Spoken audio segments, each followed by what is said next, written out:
I've just noticed that this game's name, like this game guide's names, like the chapter names are Star Wars names. Okay. Yeah, we've got a good turnout. Yes, Bean is back.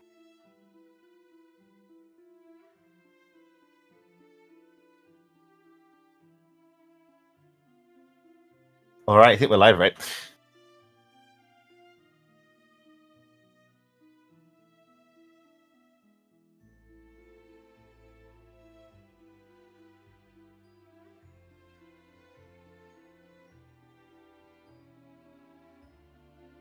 Oh, they can't hear us.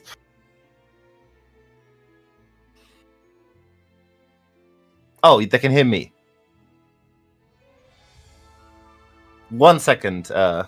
Oh, you all missed when we first went live. Elio didn't quite realize, so Elio was chanting the bean is back. The bean is back.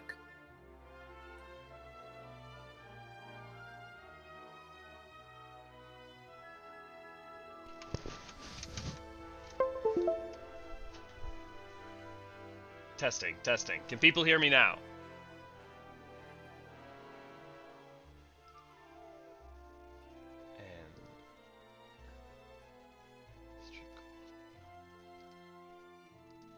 Barely. Can people hear me now? Oh, I bet I know what it is. Defaults.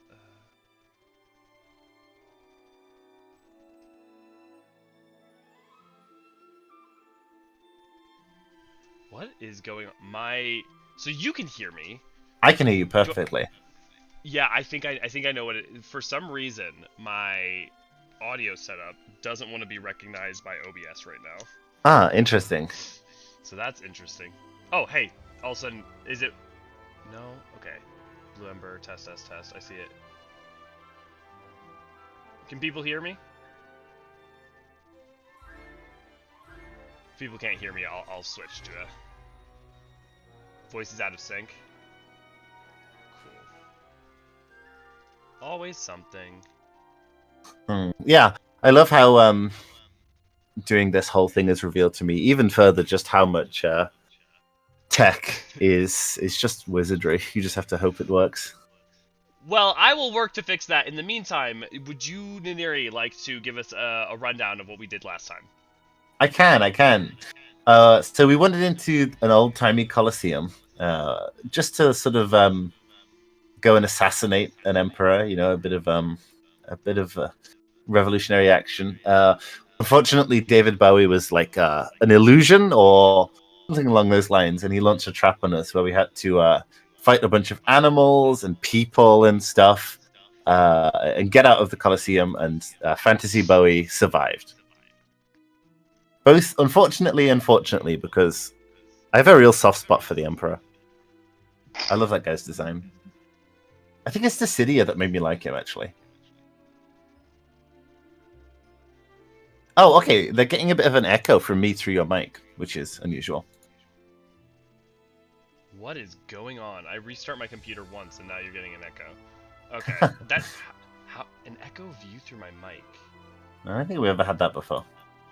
Well, no, but also you're in my headphones, so... Right? Oh, nice, Percy. Did the good boy, can people hear me better now? He just sat up and went like, ugh, which is great. I love that.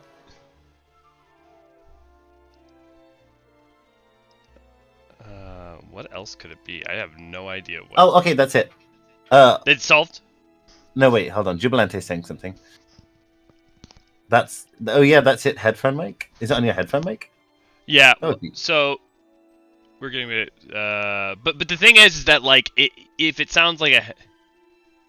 headset. So you guys can hear me now normally, or like it sounds like a headset mic, because like I in OBS I set it so that now it's on my headset mic, which in theory should mean that you're hearing the... Maybe it's a good headset. It sounds clearer. Okay, well we'll start with that for real quick. So I want to just say hi to everyone. So Koshak, Lolly Ho, good to see you, glad to have you. Jellybean, good to see you, glad to have me. The bean is back. The bean is back.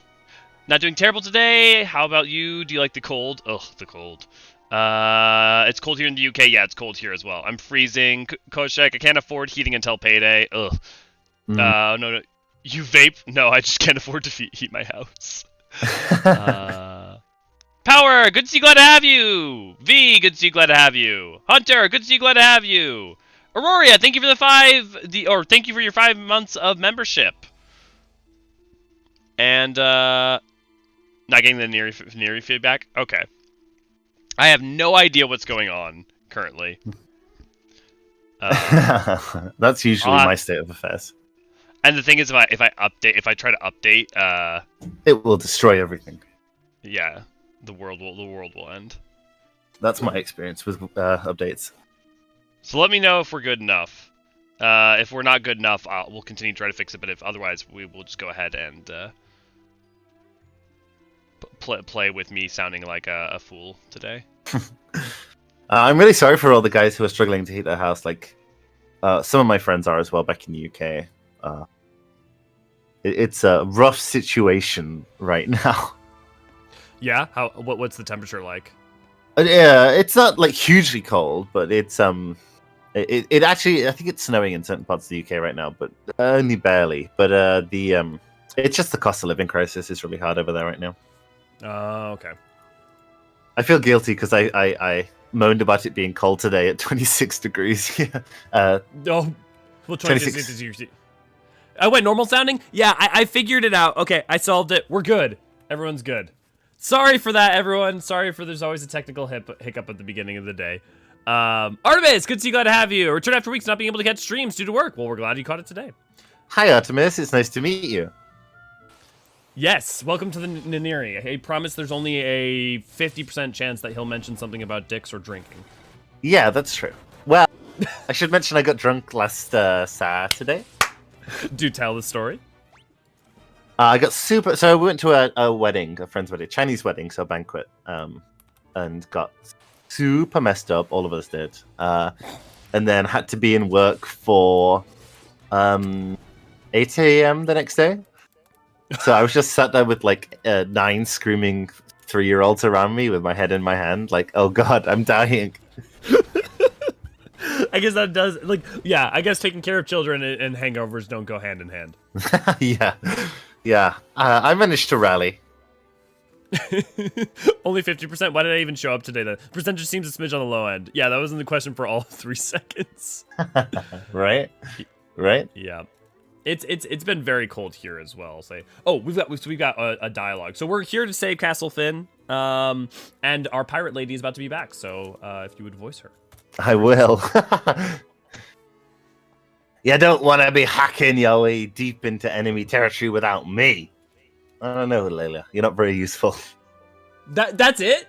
She just disappeared and then all of a sudden she just joins in? That's... Okay, sure, why not? Joins in 50 levels below the party. I'm sure she'll contribute moral support. Sake and Coke? I actually prefer to drink my sake neat. I think, Hunter, are you asking me because of, like, the drink that I drank during our drunk stream? Because if so, it's about 2/3 to 1/3. Ooh, okay. That's a powerful ratio. Yeah, I can do, well, 2/3 to 1/3 is like, if I want to, like, go heavy, I'll also do 3/4 to 1/4. If, like, I just want, like, to sip, like, to less sippy. Now I'm just imagining putting sake and Coke in a sippy cup. I would drink it. Now if I'm drinking Coke, I'm gonna be on my I'm gonna be like rum, usually. But rum's already so sweet. Like, this is so funny to me because I have such like a tooth for sweetness, but I feel like I don't like rum. Whenever I drink it, it's so sickly sweet to me. Yeah, no, it is sickly sweet. That's true. Or like a vodka and cranberry or something. Because I'm like a character from Sex and the City. No one had that in doubt whatsoever. That's true. But because a lot of the people that we went to the party with, well, the wedding with, were Thai. I was being pressured to drink a lot of whiskey, and I just hate whiskey. Okay, wait, back up. You need to explain this. Is this a thing? Do like Taiwanese people like drink whiskey? Is that a? Not Taiwan, Thailand. Oh, sorry, Thai. Okay. Yeah, they love whiskey. This is known. What's the history of that? Like, did someone bring it over and it just became a thing, or like, have they been doing it for like? I don't know. I think it's. I wouldn't imagine hundreds of years, but well, hundreds of years versus hundreds of years. They've probably been doing it for a while, but it's they just love whiskey. They go hard on the whiskey, which I cannot stand. I try to drink it, and it makes my soul die. Well, don't drink it. You drink your girly drinks. Let's get I some will. mics hard. No. Oh, that's where you draw the line? I do. It's not strong enough. So it has to be fruity, but it can't be sorority girl. Yes, exactly. Well, no, that's not true. Like, give me like something with curacao in it. I'm drinking that. What was I drinking last night? I don't remember, which isn't great. Oh, vodka and Coke, actually. I think vodka and Sprite, maybe. There you go. Yeah, that's right, Jelly Bean. I would love to try Follow Go. I've heard the tales. Oh my god, you would get plastered so fast. Right? I want a monitor and a mic for Christmas. Do either of you have recommends for good ones, but not bank-breaking monitors or mics? It's super... The thing, for both of those, it super depends on your budget. So, Artemis, if you want to give me your budget for each, I can give you some recommendations, especially in the microphone department. But like the thing is, you can spend as much as you want in that, so it's very dependent on like, break the budget. Is your budget $80 for like a microphone, or is your budget like $40, or is it like $300? So I just got like a Blue Yeti thing that I speak into. Yeah, I mean the Blue Yeti you can't go wrong with as your starting point. From there, I mean, honestly, as the floor, I would say a Blue Yeti is the way to go. Now, the thing about that is that's if you want to get something that's you want to either like mount or have on like a setup that's not in your headset clearly. Right. Yeah. Leia is one of the best of the fourth members, but yeah, because of the leveling structure of this game, all fourth members end up a million levels behind. Like the only one who was good was oh my god, I'm forgetting his name already. Minu. Minwei. Minwei. Yeah. Minwei Ingwe. Oh. Minwei Ingwe? Yes.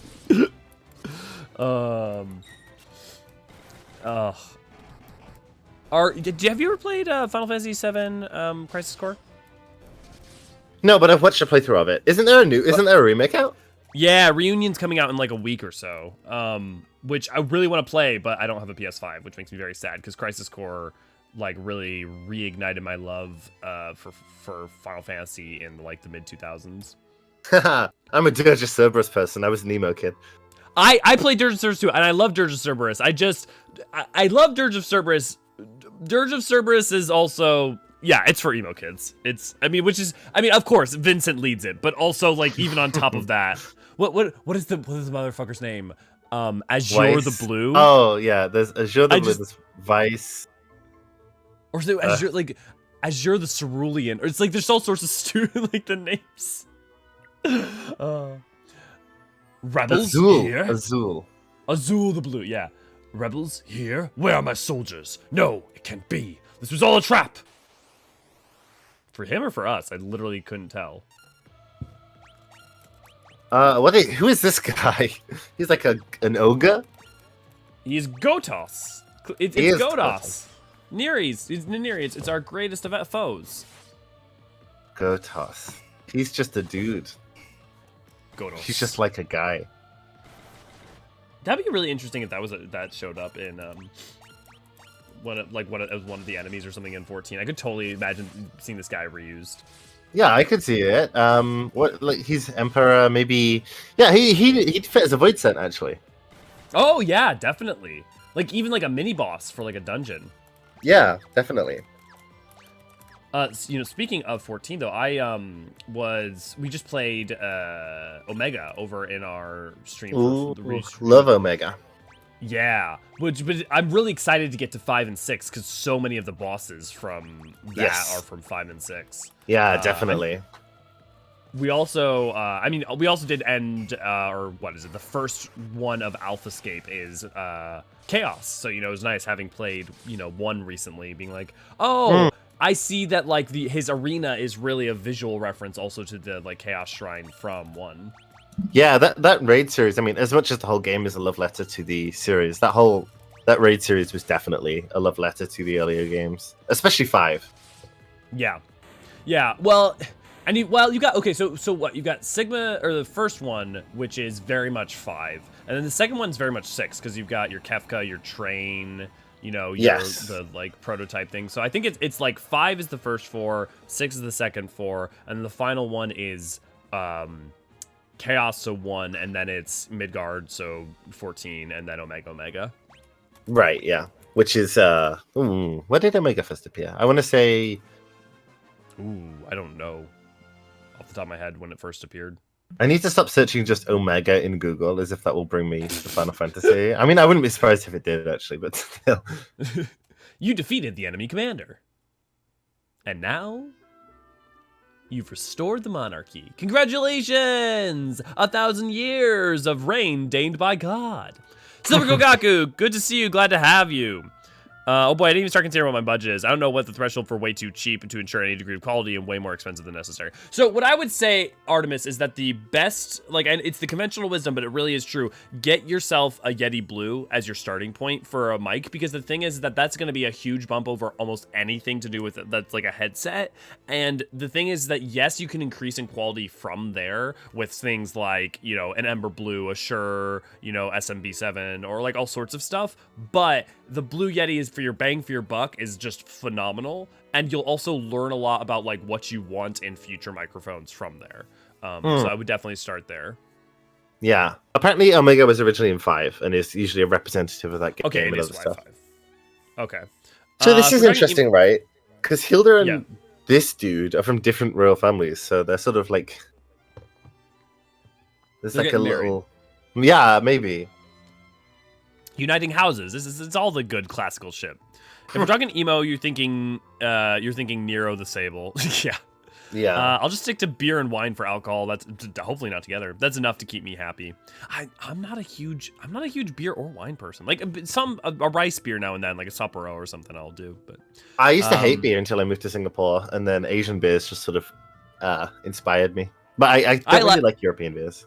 I don't like European beers either. I like Asian beers, like the rice beers over the like barley beers. How much time would not teleporting 14 add to the MSQ? Do you think? It would more than double it, I think.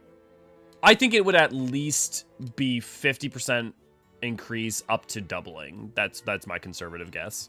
Because ARR, some of those are really like far away. Yeah. And also remember that you won't have flight during MSQ. So you're walking the whole way for everything. So also imagine like, especially if you're not just walking 2 quests, but like for doing the entire thing. So like anytime you need to go to Ondo Cups or something, like if you're in the Tempest and like you start walking to Amarot, the answer is don't do it, but also it would effectively probably double your time. Yeah, I didn't know the train was originally from other games until after I did the fight, and I was so confused at first. Yeah, like, what? Why are we a train? It's such a missed opportunity that the Savage doesn't have you suplex it. Yes, it is a shame. Chocobo porters will be allowed. Chocobo porters don't save you more time than walking on a mount, though. Like, I guess other than that, you can tab out. Right? I mean, that is a huge boon, but still. Yeah. Shall you do would you like to do Our Lady? Yes, I think I do Hilda. It's so good to finally be back. I'm going to do this more aristocratic. This would never have been possible had we not worked together. I thank you all. That's it? Okay. That was we didn't have like a Chewbacca medal ceremony or anything there, did we? Yeah, straight up. Like, we just went through an entire castle, and now we're just standing on the sidelines barking to the crowd. All you. Oh, that's right. He's an emo.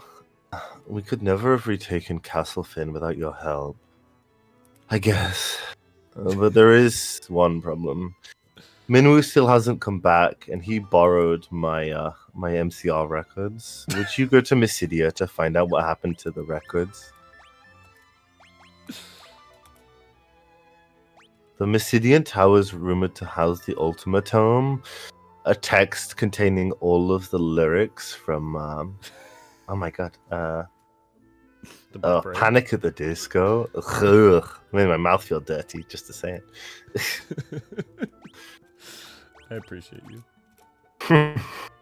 I'm certain it would prove invaluable in my attempt to gain street cred. Yay, we've kicked the Crystal Braves out of the Rising Stones. Yeah, basically. Well, that was Prince Golden awaits. Gordon, that's his name. Okay, where's Mysidia? Where is Mysidia? Let's find out. Mysidia is... Okay, no, West side of the world map. Yes. Okay, it's down to the bottom. I forget, did we get a... No, we didn't get an airship. We've just been running around at the speed of sound. No, we did get an airship. Right? Yeah. Well, yeah, we have a ship, but not an airship. Right? Yeah, where the frick-a-frack did we leave that crap? This is why we don't take breaks. This is why we can't get sick in Neri. We forget things. I know, right? I forget things like week to week, so... There we go, yeah. Also got the Patreon sticker in the mail. Woo! Thank you for your support, Silver. And also, just got to figure out where to put it now. Also, we'll make sure to be updating the sticker so that there will be a new one set up for people who are supporting us long term. Heck yes. I've got a bunch of stickers that I of Eorzean archives that I've already stuck around the house, but I have like more, and I'm like, where do I even put these? I think I'm just gonna hold on to them and give them out to people at FanFest or. Oh, good idea. What do I have on the back? I've got a lot of D&D ones, and then a Danganronpa sticker on my laptop. I wonder if anyone... Oh yeah, go on. We gotta make sure to send you some Eorzean archives ones. That's true, I gotta get some. If anyone's into Danganronpa, can you guess what character I have on my laptop? It's from Danganronpa 3. No. It's a Danganronpa 3 character. I don't know Danganronpa 3. I only ever watched I didn't even play. I watched the anime of the first one. Oh, okay. It should be an easy one if you think about how Nuniri looks. Okay, now I'm gonna... Aurora guessed Kaede. Let me look at Danganronpa 3 cast. It's not Kaede, although I do love Kaede. Is it the one with that little hat and it's tiny? No. I do like him. No, think about what Nuniri looks like. I mean, that's why I guess the hat that's tiny. What Nuniri? Do you mean real life Nuniri? No, Aurora's got it. It's Rantaro. Green hair. I'm a sucker for a green-haired character. Oh, okay. Danganronpa. Also a twink, so... Yeah, I literally opened up and I went and thought like, oh, a twink, and then you said also a twink. I'm like,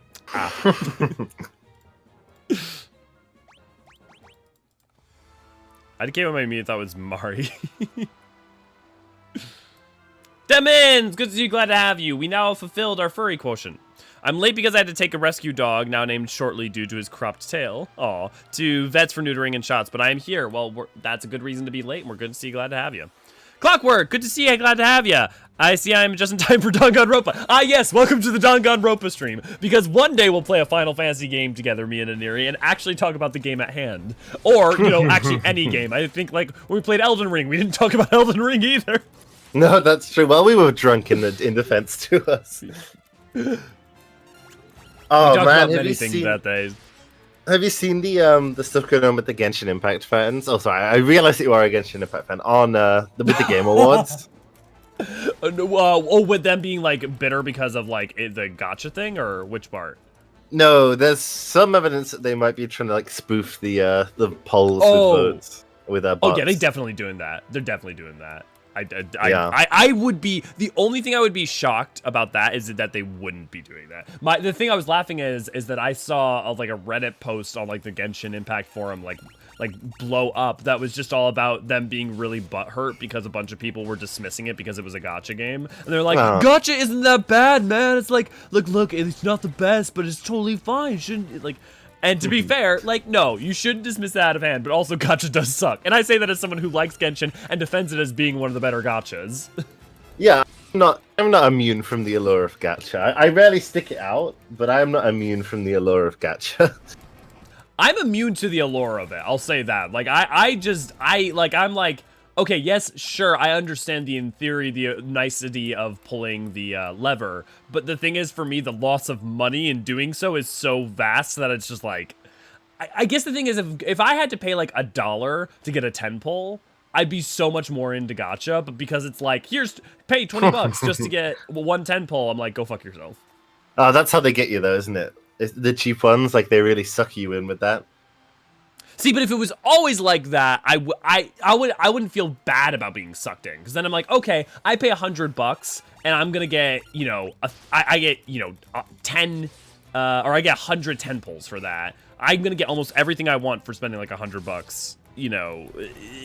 Okay, sure, there's some randomness. Maybe I need to end up spending a little bit more to get that. But I feel decent about that. But spending $10,000 and not even getting what I want is unconscionable. Some of the stories about, like, maybe this is, I'm sure it's not, but like there was this Singaporean kid that spent like 50 grand of his dad's money on Genshin. I was like, at that point, you've pulled everything you want to pull, even with Genshin. Yeah, well, at some point, you just pull in the pull. Yeah, right. Oh, that sounds nice to Mins. Rory says keychain of Kaito and Maki. Power Ultima in this game is not that great. I mean, it can be, but it just takes too much work. Yeah, that's what I heard. I don't remember if ever. Oh fuck. Oh shit. Come on, Bean. So we're fleeing. Oh, that was convenient. That was lucky. Thank you, Bean. You saved us again. yeah. One more. Every time Bean shows up in stream, it automatically starts working. Right. This is also why I bought a 999 gold needles. Ah, gold needles, right. Oh yeah, we were wondering if that was Melina thing. Oh right. Gacha is a lifestyle. Gacha is a lifestyle. It's one that I cannot. One that I desperately wish I could be conscientiously be a part of, but cannot because it is a nightmare. I don't have money for gacha. Mood. So far, every day is a win. Real pleased with it. Yeah. I'm also breaking in day 8 of Coffee Hot Chocolate Advent Calendar. Nice. Today's McCafe Chocolate Mocha. Hype. See, I've never liked mochas much. Like, I love hot chocolate. I like coffee. I like a chai latte. I've been working next to a Starbucks, so I've been drinking a lot of chai lattes lately. I feel like coffee is the devil's semen, but that also explains a lot about most of the people I know. I've never been one to turn down the devil's semen. You beautiful bastard. I'm bulking a little at 129 for Yeti Blue. I want it for 14 content creation for fun. So 129, you should be able to get a Yeti Blue, especially on sale, for closer to 100 or for 80. You could also potentially get one used Artemis. What I will say is, if you want to do content creation, you really should spend at least that much. You should at least, as a baseline, get that. No one will turn off from your content faster than with bad audio. It's true. You can have imperfect visuals. You can have flawed, all sorts of stuff. But you really can't get away with bad audio. If you're gonna, honestly, if you're gonna put your money anywhere, I would put it on that Yeti Blue rather than a new monitor. Yeah, if that's what you want to do, tailor it to what you want, basically. Yeah, but I want to sink a ton into what could be a new shiny ADHD hobby that I drop in a month. Well, here's what I'll say about getting a Yeti Blue, is that the thing is that's going to serve you if you do Final Fantasy content creation, it'll serve you well. If you do any kind of content creation, it'll serve you well. If you're in calls regularly, people will understand you better, it'll be a lot clearer. If you ever want to record anything to do with any kind of audio, whether it be you talking, music, or anything else, that Yeti Blue will last you for forever. I mean, not forever if you're hard on it, but like it'll get you going for a long, long time. And it'll also teach you a lot of basics about a lot of audio management stuff. So I would recommend that if you have within your means to do it, it's a good place to start. Yeah. But think of all the Good glams for I could D&D get as from well. the mugs. Yes, yes. But I think of all the glams I could get for a Mog Station for $100. Yes, Ray. Yes. It's been very nice so far, Naniri. Still waiting on the inevitable dud, though. Yeah. Got it, everyone to +6. Yeah, what I'm good at. Running away. Gotta go. Have fun getting the Black Mass. Thanks, Power. That's a phrase. Yeah. The Jelly Bean, when danger reared its ugly head, she bravely turned her tail and fled. Yes, brave Dame Bean did turn about and gently chickened out. Brave, so Jelly Bean. Close enough touching. We need on coffee to cool down so typos will happen. That's totally fine. I do want to do remote work as well. Yeah, then I would super recommend it. Might be investment for that as well. You're really not going to go wrong with that investment. It's one of the safer tech purchases you can do for yourself, in my opinion. Yeah, I think so also.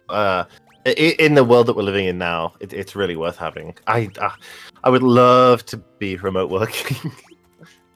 Oh, man. So Naniri's, you're switching jobs, right? Trying to, but it's proving difficult. Yeah. It's the whole visa thing. Like, I'm tied to this job until I can find something else that can offer a visa, which a lot of employers don't. But I've got a plan. If I survive until August, I can apply for a counseling master's and get a second master's, like my dad told me never to do. What will you do with all that wonderful, wonderful education? Right? But I selfishly, I'm very excited. Me and Naniri are gonna, when Naniri gets off his job for a bit, in a couple days here, me and Naniri are gonna sit down and just do a whole bunch of audio recording for talkers and lore talks, and I'm quite excited. And also possibly a drunk lore talks. Yes, yeah. I The question is, what's the subject matter? Do we make it on alcohol in 14, or do we? I think we get some minor passion projects that we like in areas of lore. 2 hours of Scala. Yeah, well, actually, I was thinking, my map that I made with the, I made a map with the confirmed location of the 5th city-states and my theories for the other ones. And I could discuss that for a while. Definitely get you going, that's for sure. Gold. Where is it? Gold armor, there we go. Okay. Hell yeah. Making bank. Just making sure that we never have to worry about these items again. Because I'm a silly little labor agitator, I've been doing that at my work. I managed to get some concessions on work hours and stuff like that, so that was nice. Nice. I'm glad you're increasing your quality of life. Hell yeah. A Demins, a 5-hour drunk discussion on which city-state leader is more submissive and breedable. Wait, what? I looked away from chat for 5 seconds. 5-hour drunk discussion on which city-state leader is more No, you just said it. Okay, well, okay. The answer's Raban, but... Wait. Raban? Okay, you need to explain, defend, and justify this one. I just like to play the fool. No, it probably is Amaric. Demins is probably right. I mean, if that dinner is anything to go by. Okay, submissive and breedable city-state leader. I think Lucia's got the strap. Lucia does have the strap. Like, we know. Yeah, it's Amaric, because it's not Hien. And... It's definitely not Moanbreeder. No. Well, okay, wait. Submissive and breedable leader of a city-state. Is it Fortunel? I meant to say Millwood, not Moanbreeder. Fortunel... I mean, think about that custom delivery going on with Melians, you know? I mean, I'm just saying. Yeah, Fortuno might carry that, actually. Yeah, Millwood might be a secret sub, but she's not, like... No, I think she's a secret bottom, like, but she's not, like, a sub. She's, like, a power bottom. Yeah, she's definitely a power bottom. With Enzar? Yeah. Well, it could be with Enza. I think with various people. Well, I guess especially with piratey nature. Jellybean agrees with power bottom. Oh, okay. Jellybean pronouns are they them. Cool. I'll remember that. A lot of Twitter's remaining employees feel your pain, Naniri. Oof. All selfishly excited for more audio. Good. Yay. So, Naniri, people love you. Everybody's very excited to be able to hear your dulcet tones. Well, I'm very appreciative of that. I've never been one for public speaking, which is not what this is, but it's the closest transferable skill I can think of. So. Yeah, well, you know what? You've been doing a wonderful job. It's a Merrick 100%. I think Merle will be the secret sub. Yeah, we can power bottom. Brat. I don't think she's a brat. I think she's got too much authority in her to, like, be bratty. I believe, like... well, okay, it's very problematic for Kani Senna to be a brat because she's physically, like, what, effectively 16. Yeah, that's a... Yeah. The Padshal are a whole thing with that. Yeah, honestly, well, that's, like... that would be like a fascinating conversation in of itself, like to do, especially drunk, which is like consent and are Padgel just never allowed to ever have sex is like just because it's that like is that part of the burden? They're allowed to. We're just not allowed to make content of it. Is my opinion. Yeah, it's the Lalafell rule. The Lalafell be fucking, but we not. I'm not sure that we need to be watching or making art of it. 100% agreed in both counts. And talkers and lore talkers is what got me in this channel. Really, Demins. Oh, that's super exciting. I've been sad that like me and Aniri just like either sick or busy stuff have been mismatched, but I'm very excited to do more of it. Yes, me too. And I'm very excited to get End Talkers done. I mean, we're a year out from End Talk from coming Christ. out. So we should go ahead and make sure that we wrap up what we have left, and then also potentially get started on our lore bringers, the shadow bringers. Yeah.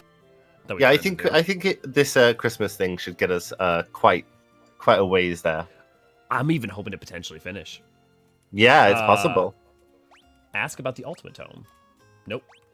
Ask about Mysidia. Ask about my balls. No. Okay. The statue's got nothing for me here. Right? Let me have it. What's this statue on?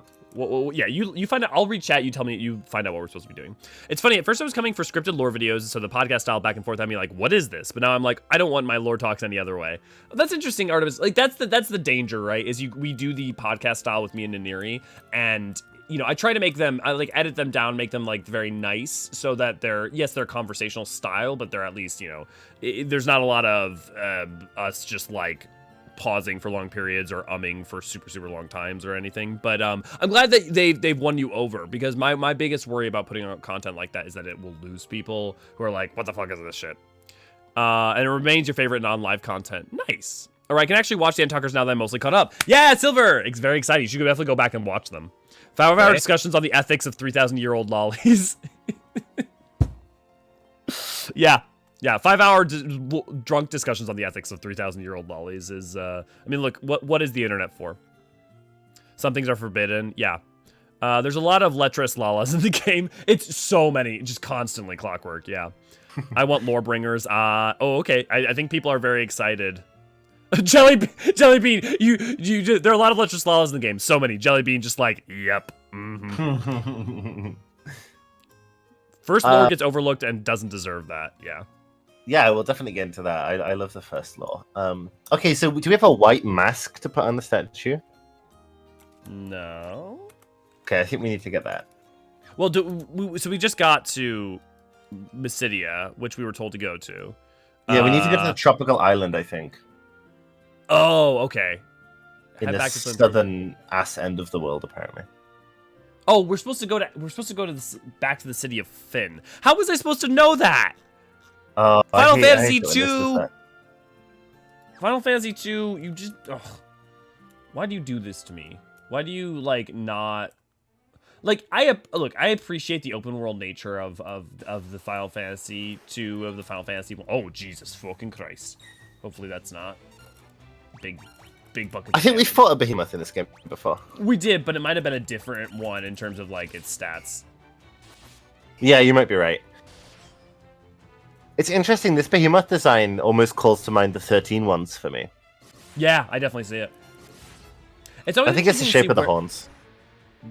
Yeah, it's always interesting to see where they harken on in terms of like older designs or like reinterpret something. So like, because sometimes it's really incremental, and then other times it's like a huge shift, like goblins in 13.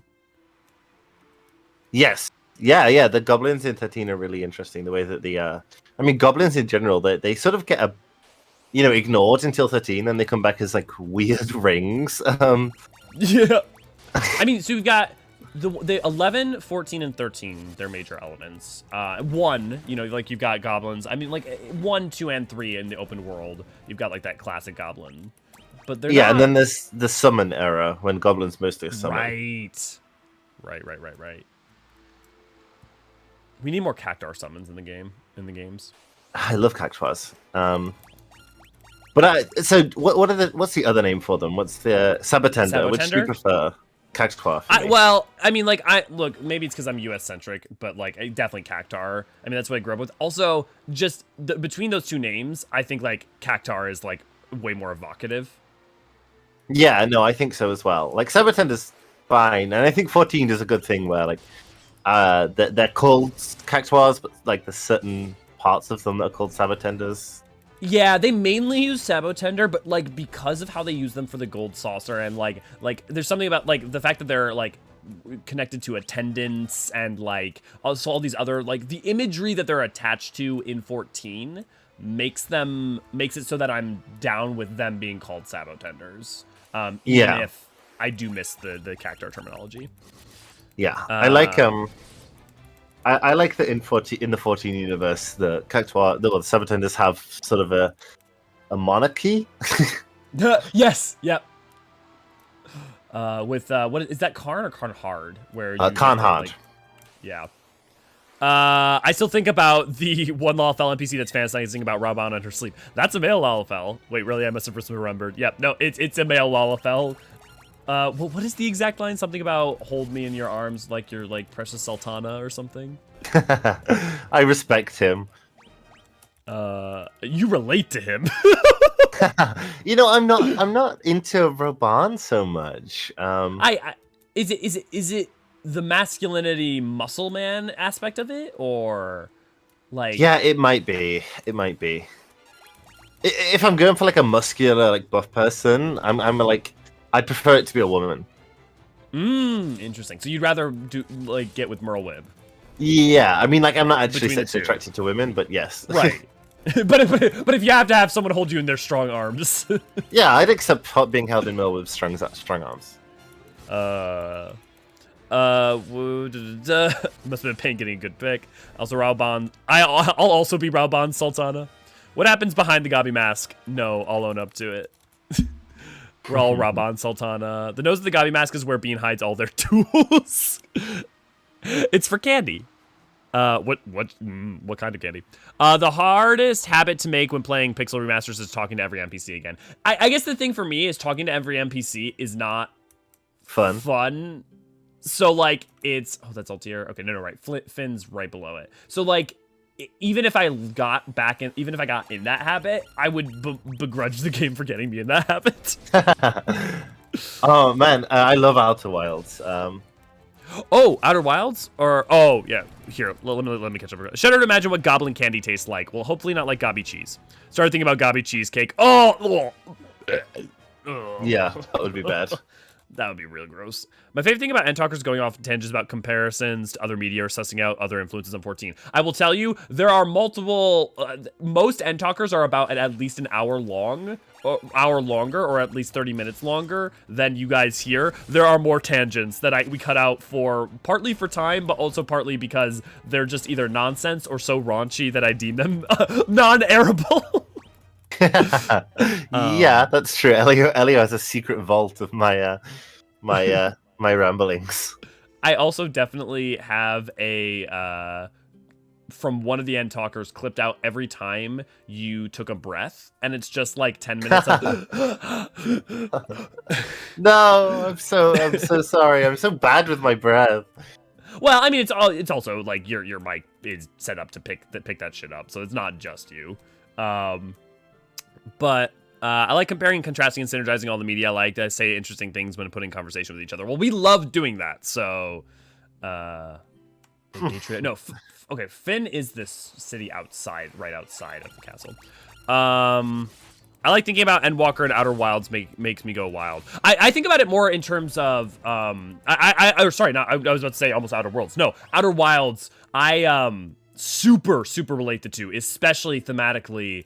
What their endings are about. I adore Outer Wilds, and I also adore the way both of them use music.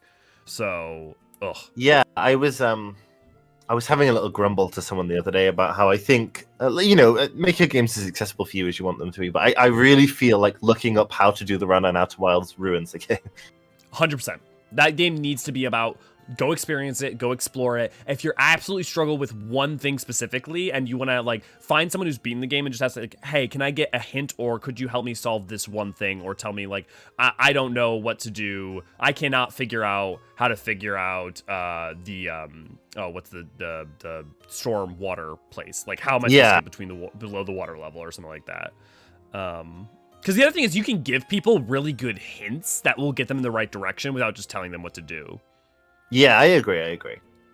I'll tell you what Elio could release for y'all is a clip of every time I just say the same thing. I just address the same topic.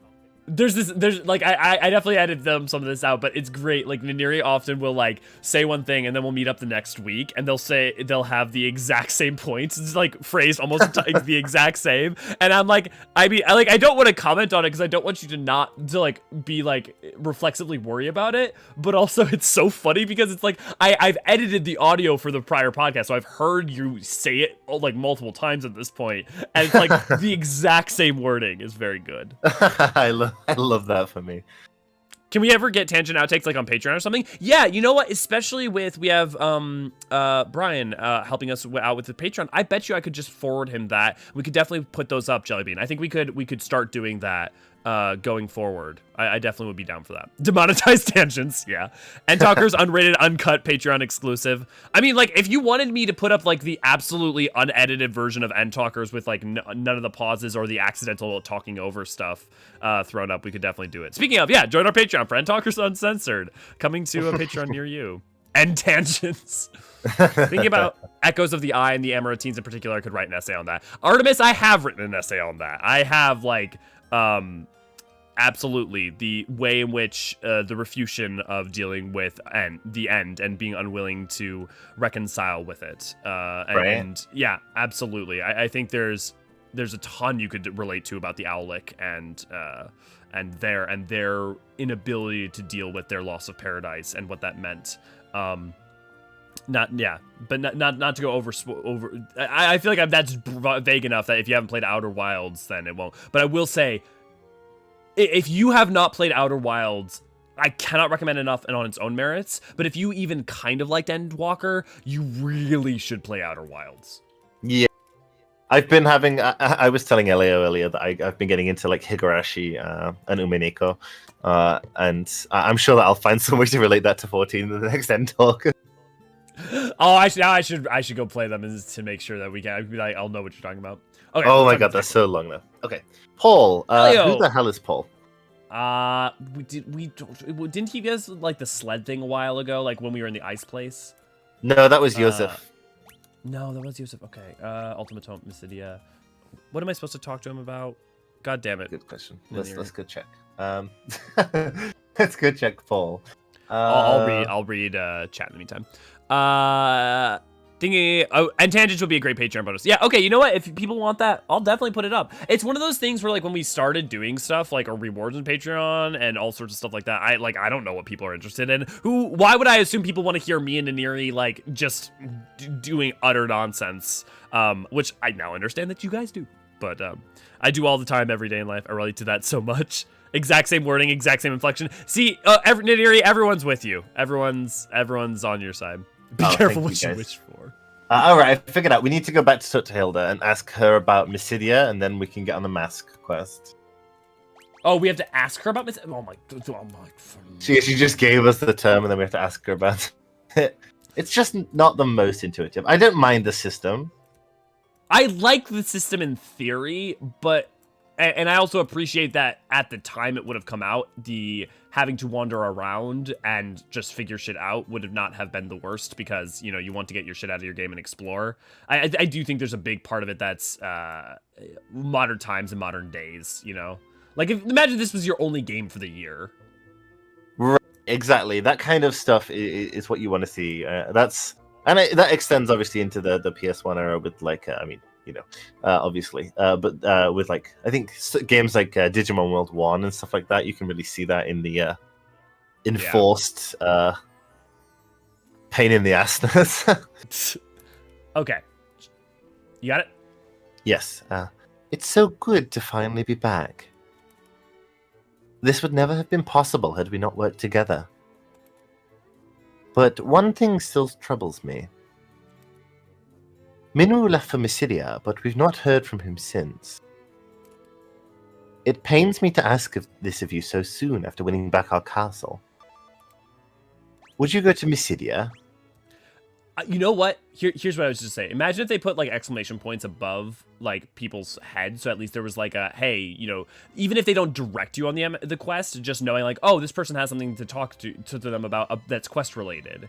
Like if there had been like quest markers, that would have itself just been or some kind of like more directory system where you still need to go explore and find those people, but you know that you don't have to just talk to every NPC hoping someone will. Yeah. You know. Mysidia is a land of mages. Without the aid of their magic, defeating the Emperor will not be easy. I've heard that a spell, sometimes referred to as the ultimate magic, lies in the Mysidian Tower. Obtaining it requires 2 masks. Learn about the masks. Hell yeah. Okay, now we need to ask about mask.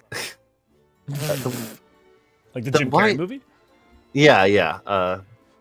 And other man, I was thinking about Jim Carrey the other day because my kids they really love the Sonic movie, and I was like, oh right, because he's Eggman. He's a great Eggman. He's a really good Eggman. Yeah. What a choice. The white mask rests beneath this very castle. You must recite an incantation to open the door that leads below. Klaatu Barada Nikto? The words Ekmet Telos have been passed down from antiquity. Iniquity, yeah. Is that a reference to anything, or is that just random nonsense? I don't know. And also, I'm surprised it's never come up in 14 as like a random saying or like a name of a place. Like Wild Rose vibes. Yeah. Well, imagine if we get to Mericidia and like that was like the name of like a cavern or like a crypt or something. That would be cool, yeah. Forgive me, I'm afraid I don't know the door's location. Well, then what use are you? Okay, right? Now we gotta go find the door. So... Okay, Paul knows. Oh, now we gotta go back and talk to Paul again? Okay, well, fucking Christ. Okay, Paul is a thief. Thanks, Clockwork. Okay, we can also just read on and skip Paul's house if you want in the guide. Nah, we'll do it correctly. Okay. Want to find out what else Neri has to say? Go to EorzeanArchives.com where their written lore is set up. Thank you, Ray Ray. Yes, definitely check out Neri's written lore. Ruby, good to see you. Glad to have you. Oh, you're doing more? Good. Yeah, over Christmas I'm gonna set some time aside to do some more. Sweet. If you need to know about the secret doors in Castle Finn, I'm your man. I don't suppose you could tell me what's inside the secret chamber. Just curious. A white mask? That doesn't sound particularly valuable. Nope, not interested. So I guess I'll tell you where the door is. Look in the far corner of the audience chamber to the right of the throne. So, your collectors too. Just what you need a little mask like that for anyway. What a thief. What a thief. Yeah, Outer Wilds is... Here's the thing.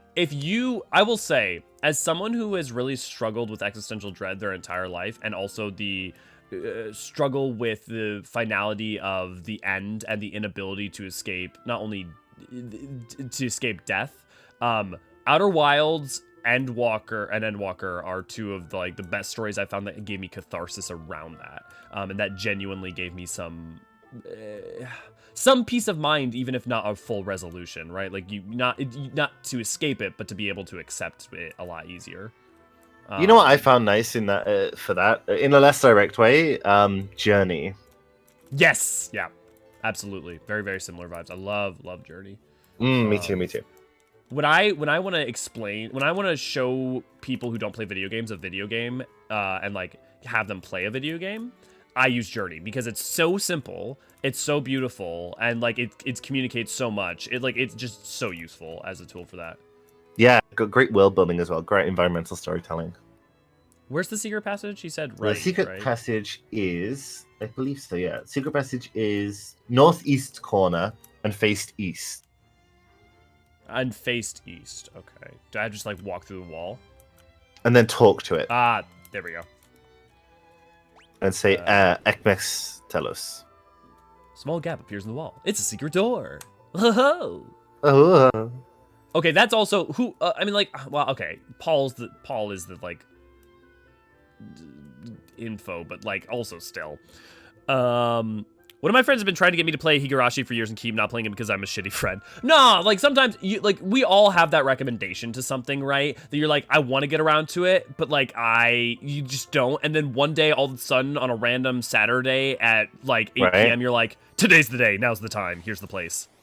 Oh, speaking of, I started Disco Elysium. Ooh, are you enjoying it? I am enjoying it. It's kind of the thing that I need to be in the mood to play. Absolutely. But it's really good. Very well written. Oh, incredibly well written, and the world building to it is just like look.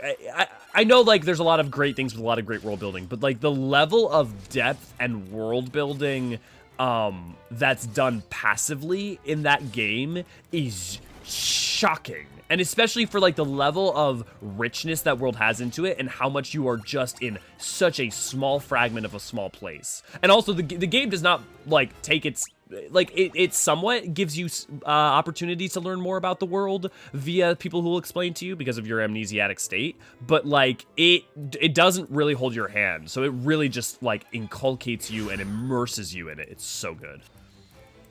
It's so good. Yeah, Final Fantasy 2 hype, indeed, Ruby. Sometimes I wish I could give glam plates labels. Yeah, that would be nice, Hunter.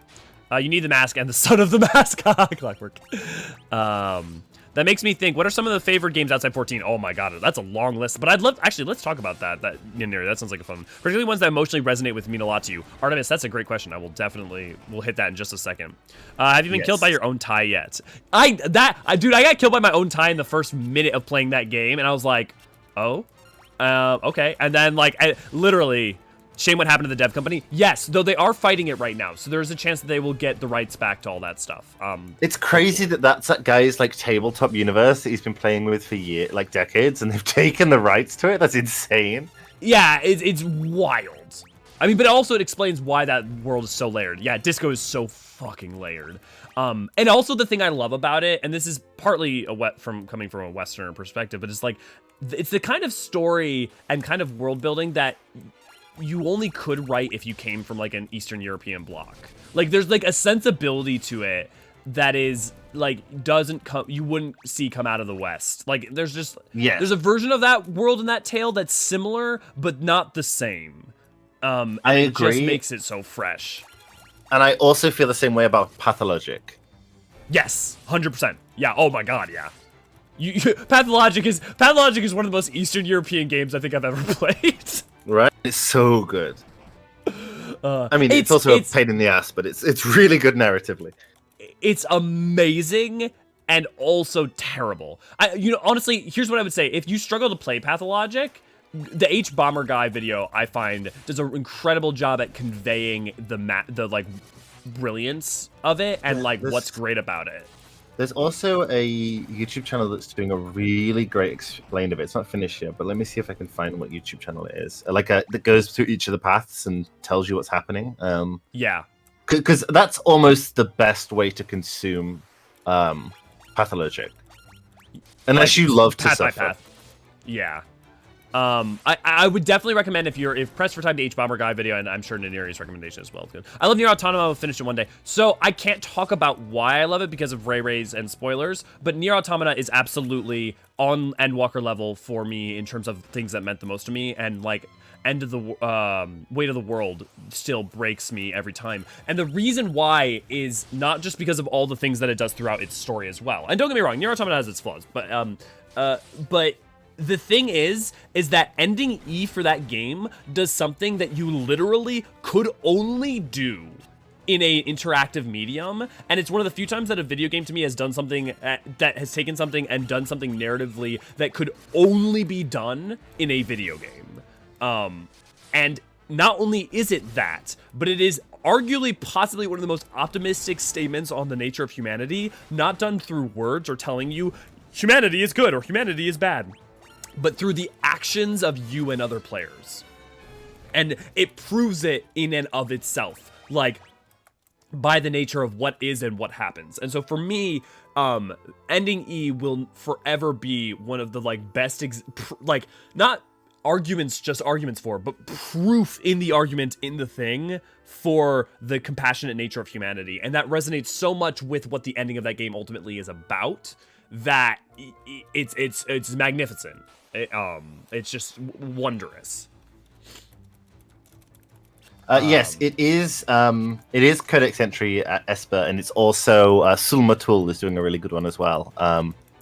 And I'm realizing that both of these people are trans women. Maybe trans women just love pathologic. You being all about them trans creators? That seems out of character, Naniri. Oh hell yeah! I love trans creators. Yeah. Much like actual Eastern Europe, Disco Elysium just screams trying to get by in a physical incarnation of sheer despair. Yeah.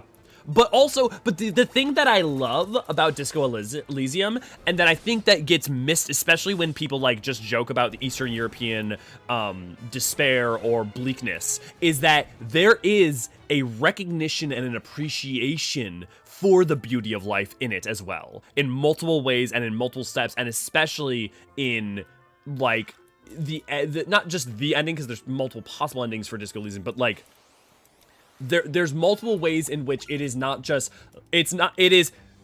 life is bleak, despair, all its suffering. It is life is bleak and beautiful. Both are true, and we acknowledge and inculcate ourselves in the reality that it is bleak, but there is beauty to it too. And I think that Disco Elysium does that much better than I think some depictions of like Eastern European bleakness do, especially when they come out of like Western perspectives. Yeah, a lot of media written externally of Eastern Europe does not particularly do a great job with it, I don't think. No, I really do think they miss the nuance there, because I think they overlook that because there's a recognition of that bleakness without just blindly looking past it. It then is then the beauty must be absent. Right. Yeah, games like that could only exist in a cultural framework. Yeah, 100% Clockwork. Pathologic, I'm bolting upward immediately. Codex entry. Yep. Thanks to H-Bomber Guy, I associate Pathologic with delicious egg. Because I know she's doing a full thing over a very, very long period of time for Pathologic. Someday I'll build up the necessary antibody to play Pathologic for myself. It's a struggle. Like, it is, it's like reading an important book that's hard to get through. It is, by its very nature, its strength is part of what makes it intractable. Yeah, I think that's true. I think it's very much in service to the meaning of the game, and that it's as much as that's true. Also, I don't want to play it, so I will. I will watch it instead, and that's fine by me. Sometimes you can appreciate something that you don't enjoy, yes. And that's worth remembering. Pathologic 2, my favorite game I've never played. I will get to it one day. Pathologic 2 is more approachable, I will say that. It is. The book is stabbing you.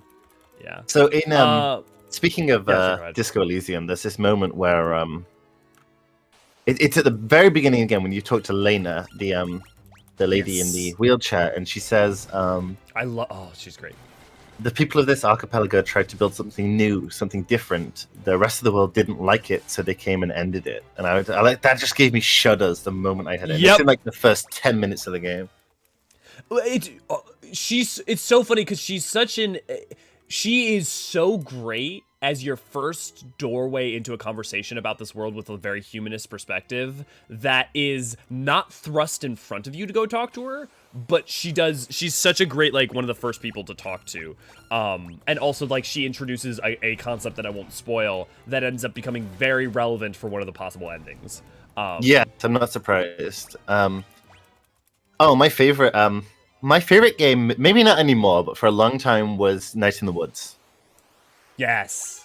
Yeah. I just to tap one more thing on Disco Elysium, and the point you just made with that line is that Disco Elysium is suffused without, and this is part of like the Eastern European bloc thing, which is there is a requiem for the idea of what communism could have been in a perfect world, but a recognition that's not a perfect world, and not only is it not a perfect world so it failed in terms of like, oh, it was overthrown, but like it failed also because it was flawed and run by, and it is, you know, with flawed people, it maybe it's destined never to be something, which I think is just like, whether you like or don't like the philosophy, you know, the philosophy,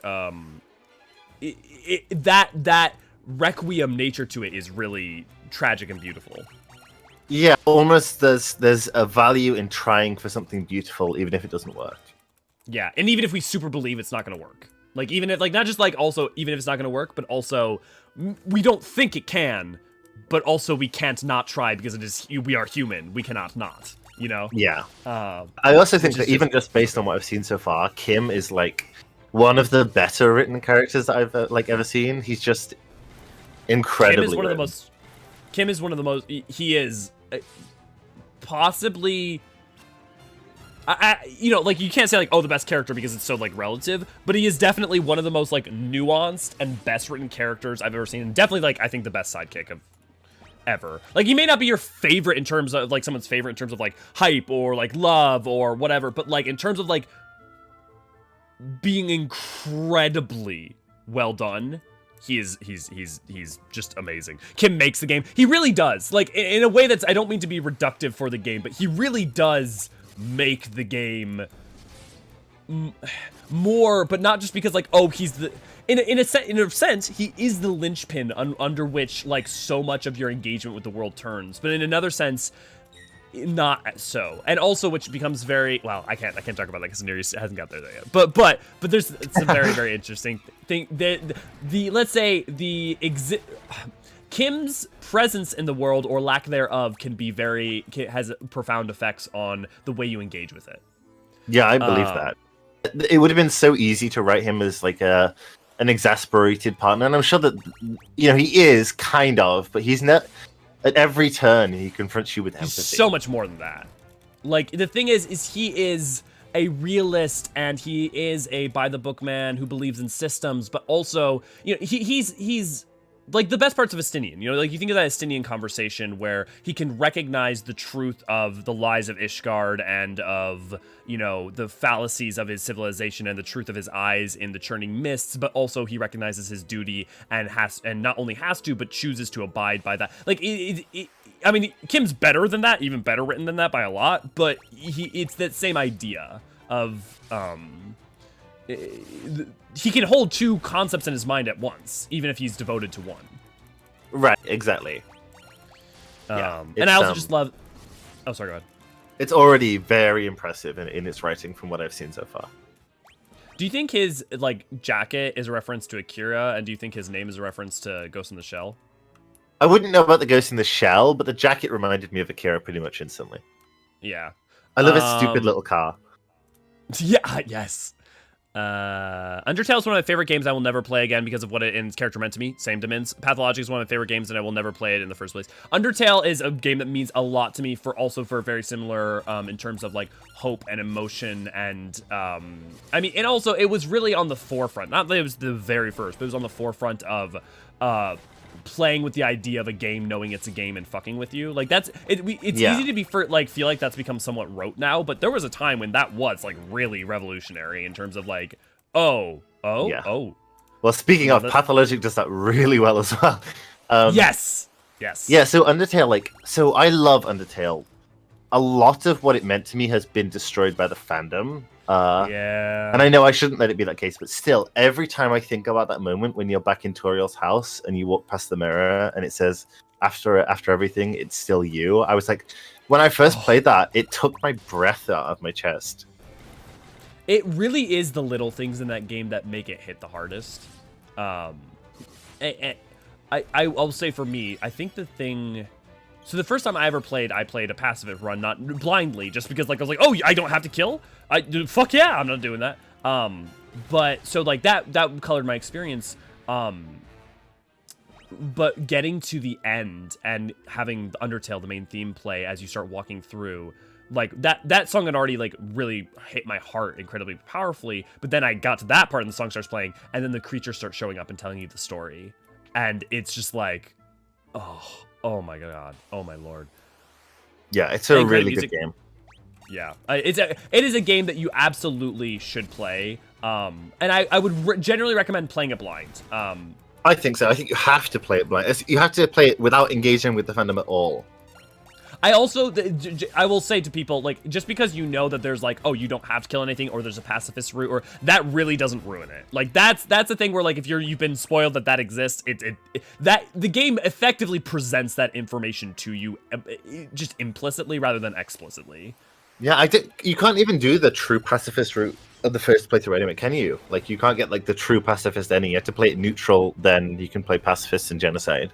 Or no, you can do you can absolutely do true pacifist the first time. Is it massacre that you can't do the first time then? Because one of them I've you never can't done do the it. first time. I've only ever done pacifist, so Kim makes the game. Kim definitely the best babysitter in existence. End credits music for Undertale still fucks me up. That part still kills me. Yeah. God, just mentioning the part where Undertale plays as they talk of the story is making me choke up a little. Yeah. Yeah. I have not played Deltarune. I have played the first chapter, and then I said I'm not going to play it until it's done. So I haven't played it since the very first thing came out. I think that's fair. I hear it's good though. Yeah, people seem to be very... No, it's still a neutral end. Oh, you mean like you can't get the perfect end where you get you friend everyone clockwork? Yeah, that's right. The true ending is locked on the first playthrough. You just get the neutral end no matter what you do. Well, no, you can change the ending. The ending does change, but you can't get the pure on either side. Okay, I played a pure pacifist route. I did not get the truest of endings. Yeah, waiting on Deltarune until it's done. Yeah, and that's the other thing is, one thing I would generally recommend, which is very sad to me to say, but it's kind of true, is just don't engage with the fan base around it at all. It's kind of one of those things where, it's kind of like Tumblr fan bases, where if you're a certain type of person, you may enjoy engaging with other people in that capacity, but the conversations around things tend to become very either very reductive or very obsessed with your fanniness rather than the text. Does that make sense? Like it does, and you know, death of the author is very good and all, but yeah. And part of what I mean is also like an obsession with OCs, an obsession with like, and not that there's anything inherently wrong with that, but more like that is a way to engage with the text. But when you choose to engage with that, you're not actually engaging with the text. You're engaging with you're choosing to add something to your conception of it, which is different. Yeah, and I mean, with Undertale, a lot of it was obsession with alternate universes, right? Right. What was I going to say? Oh yeah, so like speaking of Tumblr fandoms, I was deep in Homestuck, so I know plenty about them. Yeah, I was gonna mention Homestuck, and then I was like, I bet Niniru will mention it. So good. I'm glad you brought it up. Sometimes you can tell when a writer has read Homestuck, like that book series I was telling you about, The Locked Tomb, which I recently finished. Got up to date with. They have read Homestuck, and you can very clearly tell that they have read Homestuck in a good way. It's funny because I read a lot of Homestuck, but I was like, I never got super into it on that. But I really liked the iconography. So like I have like one of the Trolls shirts as just like. Who is your favorite character? I don't really know. I had a favorite character. I don't know that I had like a character that I ever really connected to, and that maybe that's part of it. Oh man, I really feel like you'd be a Carcat fan, maybe. Which one's Carcat? Carcat's the shouty troll. Maybe is the best. Oh yeah. Well, that's fair. Man, it's been so long since I've read it too. Like I mean, the fact that I didn't remember that right off the top of my head tells you, you know. Doing genocide first can do things to other runs. Interesting. Yes, Yeah, if you I'm do sure- genocide first, Sans talks about it and does stuff. Yeah. I love that it has that recognition aspect to it. Other games that move me. Final Fantasy X still moves me to this day very, very much because I feel like a lot of people miss like the really powerful emotions around Titus's story. Like, and I think it's really best conveyed in his conversation with Auron and Luca when he realizes, or not Luca, I think it's Luca. Yeah, it's not Kilka. Where he's like, he's like, Auron, I'm never going home, am I? And like not just resignation, but like the acceptance of fate in that game, and the way that it's, and the acceptance of fate and rejection of fate in that game and how it's dealt with, I think is really beautiful. And I think that game is incredibly emotional and powerful, and I wish that the discussion around it emphasized that more often, because I don't feel like I hear that nearly as much as I think it deserves. Right. And it's the accepting of what's inevitable, but not the accepting of what is likely, which is a somewhat, like weak way to say it, but it's how I sort of process it. No, I think it's a great way to put it. I think that's a great nuance, and it's really, the strength to accept what I cannot change and the strength to change what I can, Yeah, exactly. That's the vibe I'm going for with it. Other games that affected me deeply. It's a good a lot question. Of video games. There is. I mean, on an emotional level. Oh God, I'm trying to think. Oh, wow.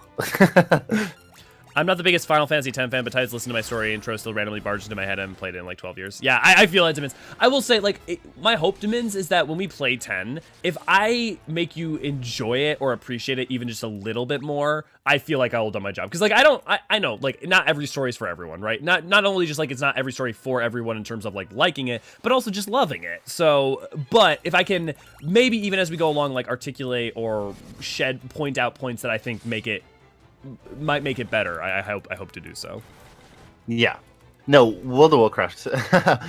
World of Warcraft has shaped who I am as a person fundamentally. It's what got me into lore first, and as much as the story is not fantastic or anything, and I don't play Blizzard games anymore. I just don't feel I morally can. I just feel like WoW is a fundamental part of my being. Yeah, I have that to an extent with its world, with that sense of exploration that it gave me as a young kid. I will say, another emotional game, Last of Us, or not Last of Us, Life is Strange. Life is Strange destroys me. Yeah, Life is Strange is good. Flawed, but good. I'm interested. Do tell. Which ways do you find it flawed? It's just the thing we discussed the other day about how it forces you to choose between being gay or saving the world. Oh yeah, I guess to me, yeah, and I definitely, I remember talking about that, and I came down more that binary is okay to me because it's to me it's more about a rejection of responsibility to others versus an acceptance of responsibility to others, and and the sacrifices that come with that. So to me that dichotomy works well because I felt like a lot of the story was about that anyways. Right. Yeah. But I've heard that point from multiple people, so I fully accept and understand why that's a common response to the endings. Yeah. The Last of Us 1 is a good one as well. And its DLC particularly. Oh yeah, Last of Us is phenomenal, and Last of Us Part 2, I think I might like Last of Us Part 2 more than I like Last of Us Part 1. Right. I love that is a game where the backlash to me is annoying for two reasons. One of which is that most of the arguments that I've seen are not good or really reasonable against it. And then the other issue is that the other half of it is people who I know for a fact are saying shit about it who have not played it. And I'm sorry, but if you don't play, watch, or engage with something, I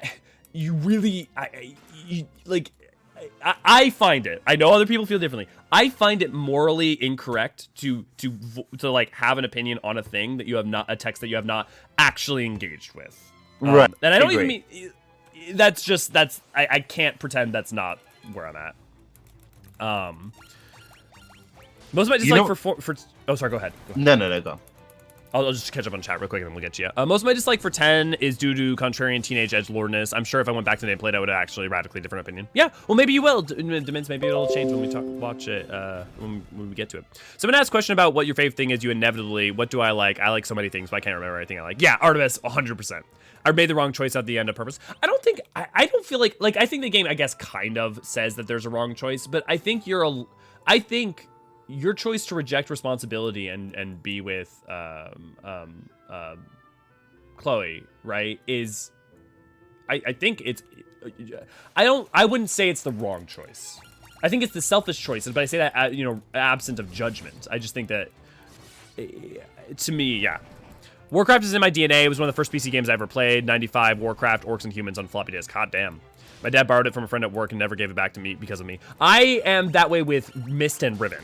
Mist and Riven is the game that is deep in my core and in my soul, and like if you read any of my works or like anything I do, Mist and Riven pops up. Some aspect of them pops up somewhere. Speaking of games that deeply affected me, but I didn't realize until later, Shadow of the Colossus. I was about to bring up Shadow Clauses. Just my problem with 10 is that I have to hear one more person talk about how cool Jecht is and how shitty and lame Titus is. I'm going to rip my face off. Yeah, that's ignore the people. One, that's just to ignore literally the text of the game and that he's a terrible father, and that's literally part of the point. And also people saying Titus is shitty, stupid. I still disagree. You can have an opinion without engaging as long as you don't research. I know I'll hate Twilight books. I don't need to read them. Yeah, but you hate them. That's different than saying you'll hate them because you have a taste and you know that they're like this. That's very different to saying that they are very bad books and like here's why. The thing is, if you do research to know that you have tastes for like what you want to choose to engage with, that's completely different than making a statement on what that text is or what it's like, or not like more than what it's like, but like, is it good or bad? Is it, like, I definitely think you can absolutely do research to get a sense of the tone. But I do think that, like, the amount of times I've experienced people watch a review of something or watch, like, a video about something, have an opinion about it, and tell me, like, oh, it's bad. I'm like, have you played it? They say no. I have seen them played it. Like, Nier is a great example. I know a ton of people who played Nier, who hadn't played Nier Automata, watched a video, thought it was terrible. Or Last of Us 2 is also an example of this. And then we're like, no, it's bad, and it's bad for these reasons. Then they played it, and I know for one of them, it's now their favorite game. So to me, like, it's just to have an opinion about a text in terms of sharing that opinion with others about the quality or lack thereof in that text without having engaged with them, is to me like is ethically wrong. That's just where I can't pretend otherwise. It doesn't mean you can't have like a view on whether or not you want to engage with it. It doesn't mean, and look, you also don't have to agree with me, V. I know you don't. Like, that's fine. But that I will not only say that for me, but I will say that for like people in discourse with me. What is your most formative book? Formative book. Ooh. Des, good to see you. Glad to have you. Last of Us 2 is bad because slightly masculine women. Please take me seriously. Oh man, yeah. Most formative book. I think for me it has to be the Discworld series. It might. Discworld's definitely one of them, especially the first two. I don't know that I have a singular one. Let me look at my bookshelf real quick.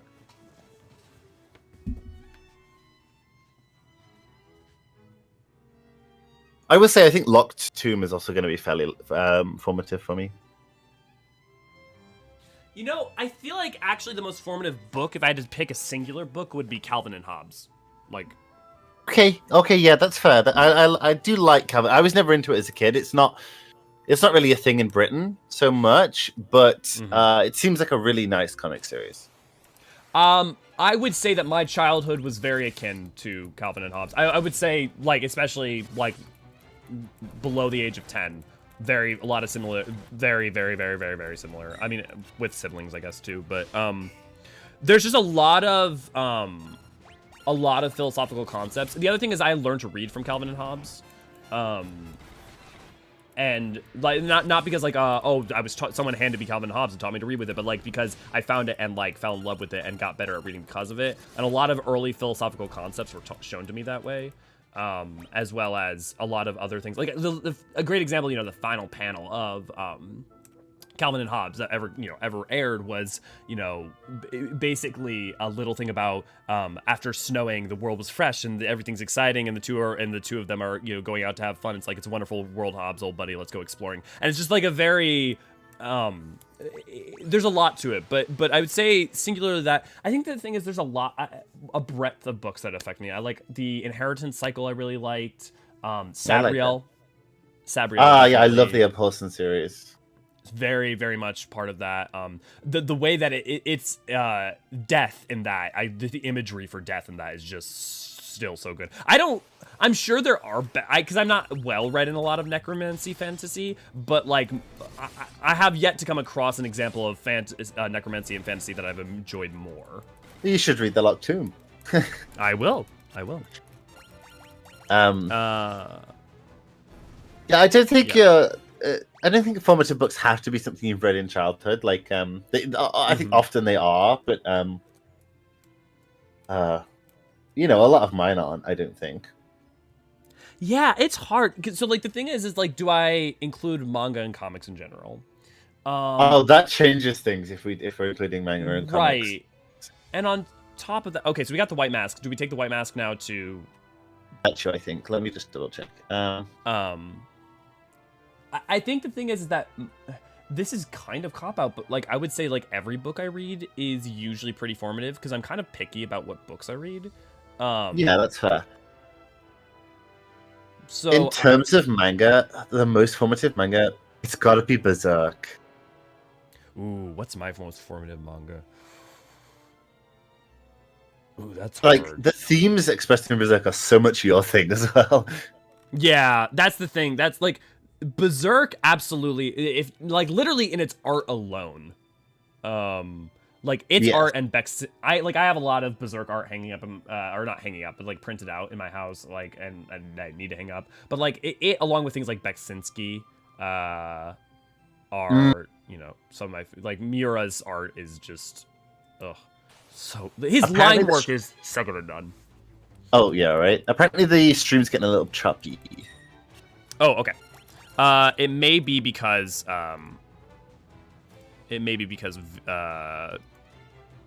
partner is doing something currently. Let me see if I can do some things to boost it. Nice. Close that.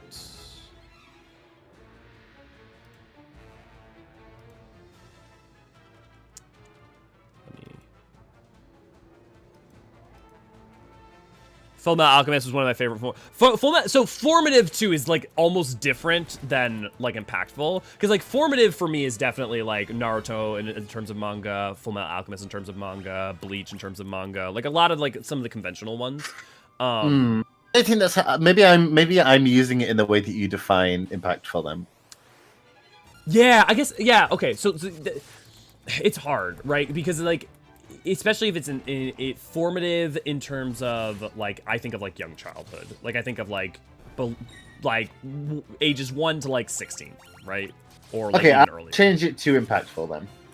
Okay. Oh, then most books I like sincerely I would say about like 80% of the books I read I find impactful. Okay. I tend to not engage. I tend to not. Yeah, then impactful. Ooh, that's there's a lot. There's a lot. I think Sandman. Another manga that was. Oh, sorry, what was that? Sandman. Oh, Sandman's so good. I mean, everything by Neil Gaiman, really. Yeah. Oh, another book. Yeah. American Gods is probably pretty impactful for me. Oh yeah. Well, especially for me because I grew up in like a lot in Wisconsin and like Minnesota. Like a lot of that book takes place in the world that like I literally grew up in too. Right. So like it wasn't even a far flung world. It was like. It was this perspective of someone from without, it being read by someone within. Right. Quinn, good to see you. Glad to have you. I learned how to read from video games. I learned how to read mainly from like Calvin and Hobbes and Pokemon Yellow. I love that because one of the things that I tell my kids' parents, because most of what I'm teaching is teaching people how to read. So one of the things that I always tell them is it doesn't matter what they're reading, even if it's a shitty comic book, just get them to read something they love. Yep, 100%. I am living testament that is absolutely the works. Like, the thing is, just make sure they're reading. Yeah. Bit choppy. Second on formative manga being Berserk for me. The thing so Berserk, I would say, is incredibly important. So the reason I hesitated was because we were using formative, right? But Berserk is incredibly important and incredibly impactful to me. Right. No question. Hugely, hugely, hugely important. What, man? Inuyasha definitely was actually one that was especially early on. That got me. Have you ever read Oyasumi Pumpan? No, but I know it. Oh man, that manga fucked me up. I think it informed a lot of what I like about a series in emotive terms. Speaking of, I should read it then. Speaking of, also two things. Speaking of, one, I know that you near before we started stream was talking about doing a book club for what was other video games? What was the plan for that? I think I didn't define it so much. Just media, probably a lot of video games, but yeah. That would be really fun. But super, super, super, not just impactful, but also just like really matched my interests around horror and sensibilities. Not just Uzumaki in general, but oh my god, Junji Ito. Yeah, Ito's really good. There's no denying that. Silent Hill 2, of course, hugely formative for me. Again, I would say super, because I didn't play Silent Hill until I was like 21. So like I played it much later in life, but it was incredibly impactful and incredibly the kind of horror I like, not because, you know, and it's the thing I've said 100 times, but it's like good horror to me has to have melancholy, because you have to have like stakes and loss and a feeling that there's a sense of grief within the horror. Otherwise, it's just entertainment for me. Yeah, I don't think that's fair. Akira, definitely. Oh, sorry, I missed Warriors. It's hard for me to get into revenge stories. I watched the whole game of Last of Us Part 2 as well. I guess so for me, the reason I really like it is that I don't like revenge stories much either. I'm actually very much not, but because that game handles it so well and ultimately is a story about is an anti-revenge story. Like it's a reputation. Right. That's why I can like that game, because usually I hate revenge stories. I'm not a weird gamer who whines about women on Twitter. My most formative book was A Bear Called Paddington that I read when I was 7. That's the most British thing I think I've ever heard you say, Ray. The only book I can even recall from my childhood is The Hobbit, so I guess that. I mean, obviously everything by Tolkien. Maximum Ride was very formative for me, inspired to start writing in the trend of formative things from my childhood. I really don't like Max Ride now. Yeah, I was gonna ask Artemis, because the only thing I know about every Max Ride fan I've ever met is that they hate Maximum Ride now. Yeah, agreed about revenge stories. I think the stream went down. Like it's still up, but people are having to refresh. You've only got 3 watching right now. I think they have to refresh to get it back up.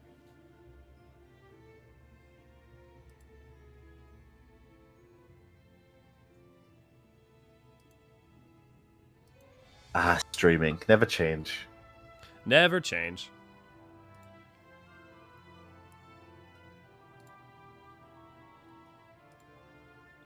It says we're live, but we'll just keep going and we'll figure out as we go.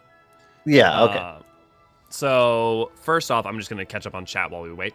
Yep. Oh, it's choppy for me. Blah, blah, blah, blah, blah, blah. This is FF2. Yes. Which FF is this? I only know the 8-bit style looks for a lot of them. Yeah, this is FF2. Formative, how it shapes your ideals and thoughtful, impactful, left a lasting impression. Yeah, I mean that's V. I think that's absolutely how Naniri's using it, and I think that's probably how a lot of people use it. To me, formative is not defending this definition. I'm just saying like how I think of it. So currently, I may need to adjust that, but formative would be like youth, like in your younger years, the things that formed those ideals and thoughts. So still the same idea, but like there's that implication to me of like earlier life, and then impactful, left a lasting impression that affected your ideals and thoughts throughout your life.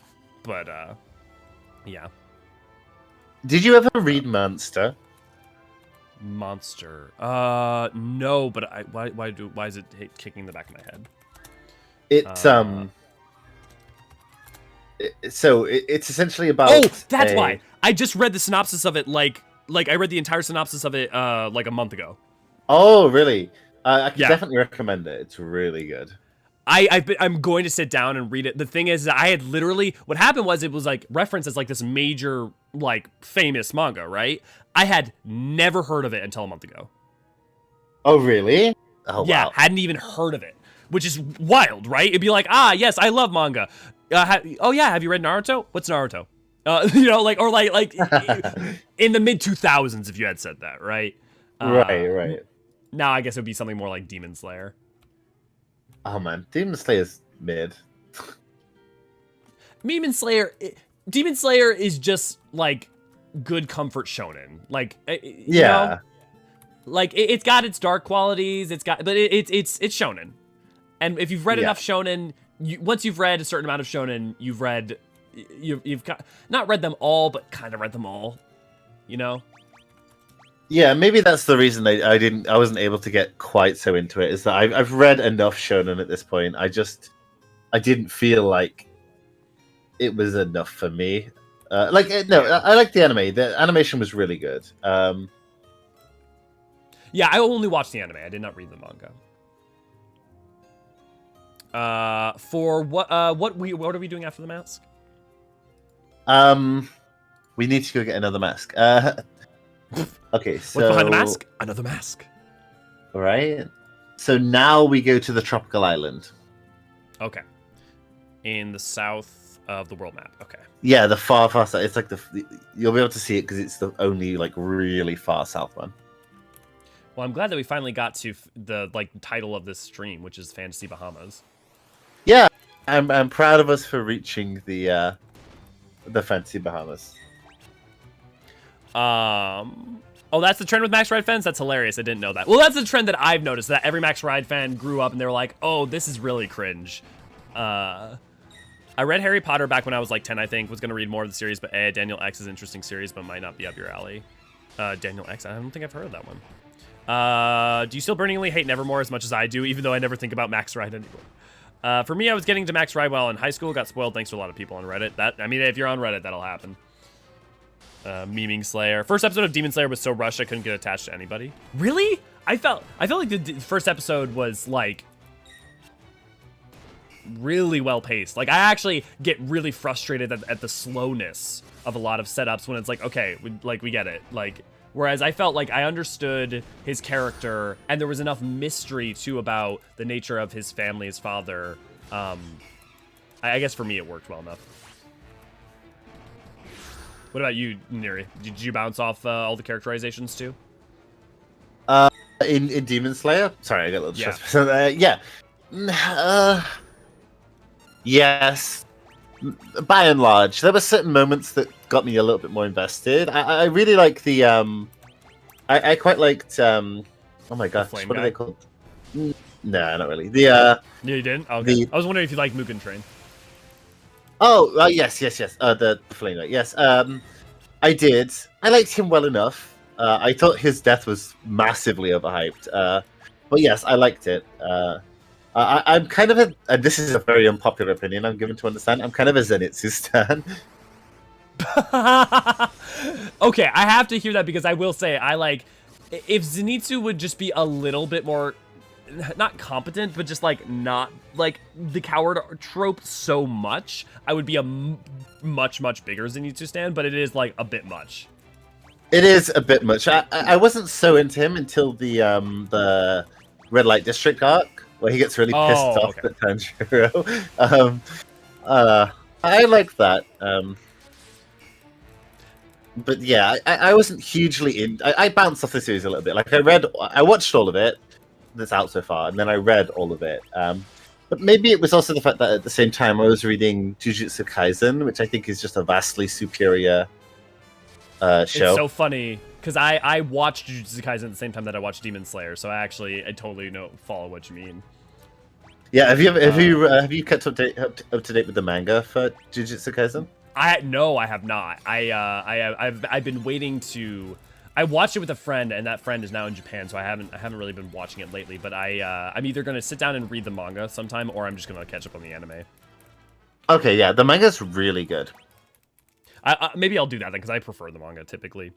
Mm-hmm. I always love Harry Potter books, but oh my god, do the movies butcher the characters? You know what I'll say? I thought that when I was younger, having gone back and rewatched them, and thought about it, I actually think that it does. I think it does Hermione and Harry really well. I think it does Ron all the disservice because because it takes away the heart aspect of him, and like that's his. It takes everything thing. from him. Right, and so like it makes Hermione both the heart and the mind and the like knowledge, and because of that, his place he just looks like an asshole all the time.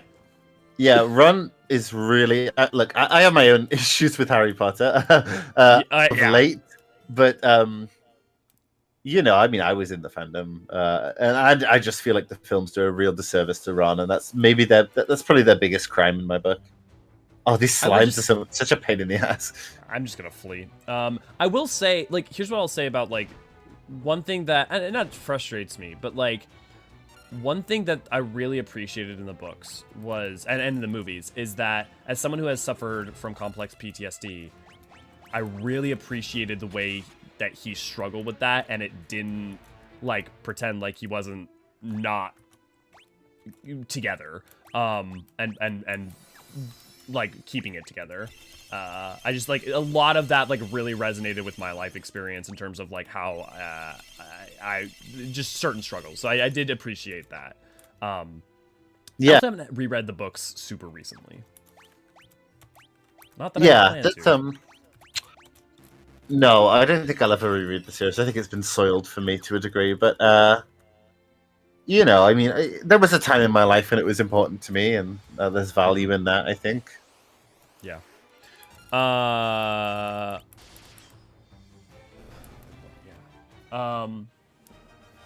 Important games. I think there was another one. We never did talk about Shadow of the Colossus. Shadow of the Colossus, boy, that is resonant on so many levels. Shadow of the Colossus is another example of like anything I work on, it shows up in somehow because like it's world and world building and the amount it does with so little.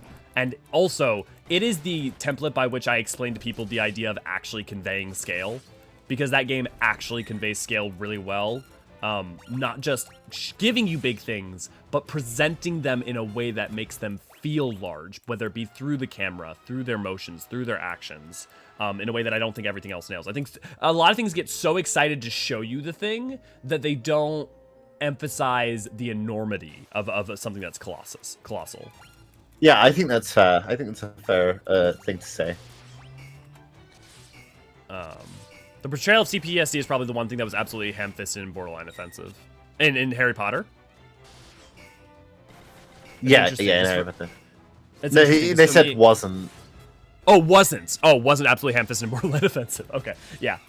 Yeah, in Harry Potter. Sorry, I thought it said was. I was like, oh, okay, yeah, I'm ready to hear that. Like, look, I got opinions. It does not mean I'm not gonna, like, I wouldn't ask about other people's... Okay, let's type in emotional video games and see what pops up. Bioshock? I think Bioshock's pretty formative.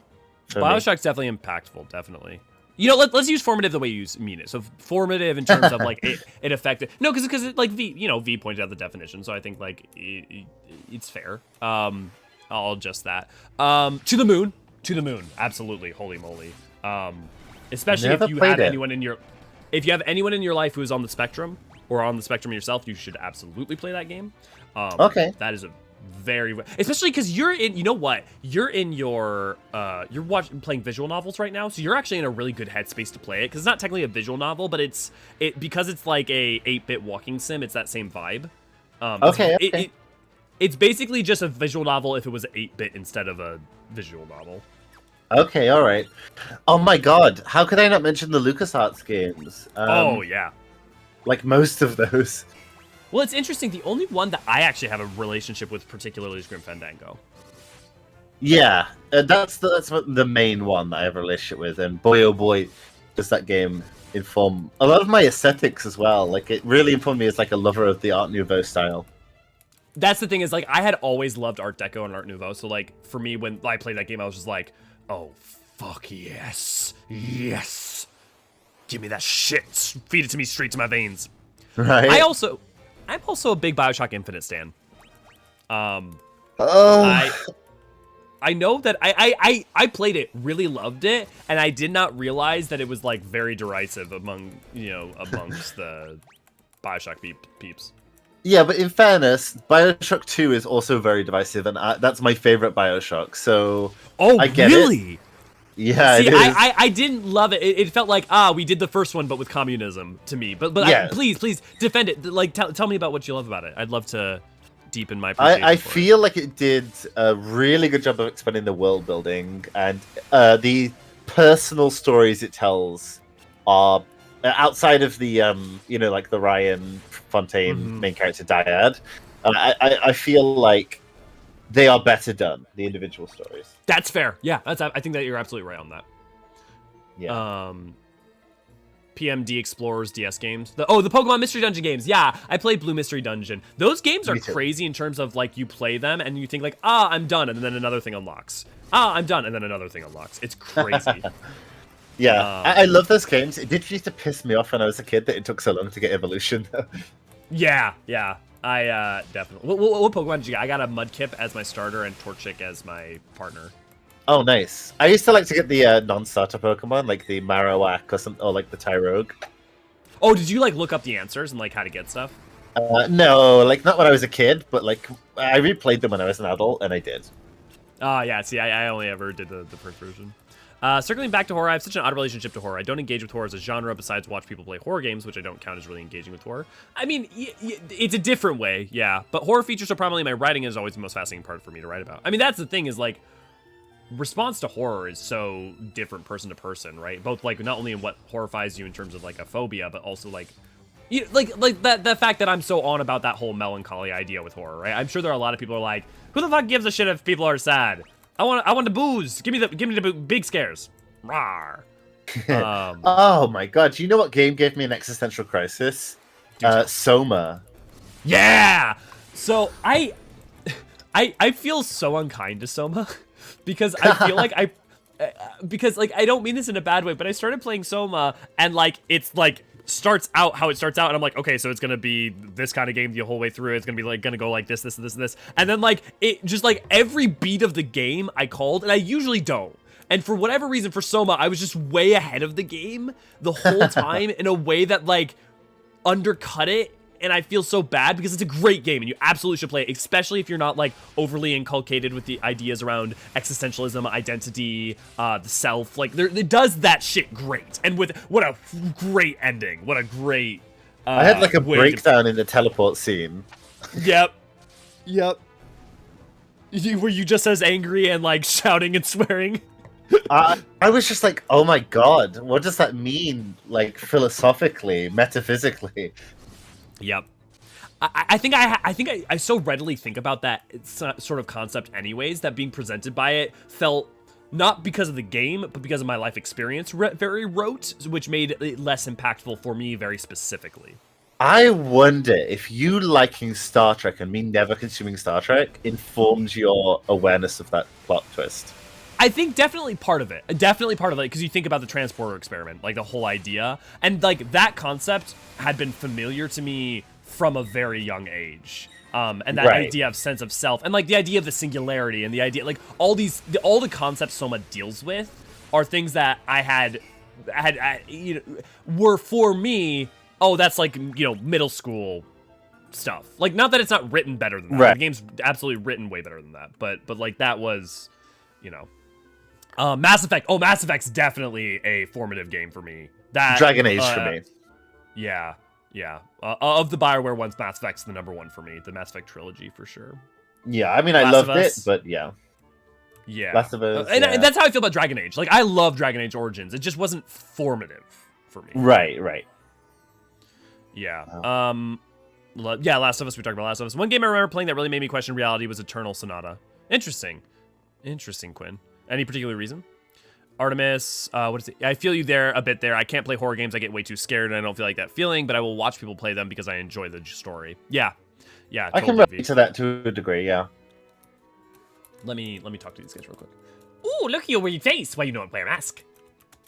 Ooh, look at your weird face. Why you not wear a mask? Why are you not wearing a mask? Ooh, look at your weird face. Why you not wearing a mask? I think they're just gonna all say that. Where is the mask? The mask. Let's have a look. Where is the mask? Oh, this guy's different. What can I do for you? Oh, he's just a merchant. Oh, I was hoping he would sell us a mask. I was hoping that too. You want to let me know what the frack we're supposed to be doing? I do indeed. Demon Axe, sweet. Ruby Cuirass, is that good? Gaia Drum, a drum that resonates with Earth, summoning an earthquake. Ooh, that could be useful. And let's get that. Okay, we need to go back up to B2 and take a different route. Okay. I will. Oh, this is like a labyrinth place. Okay. Yes. When is it not? Yeah.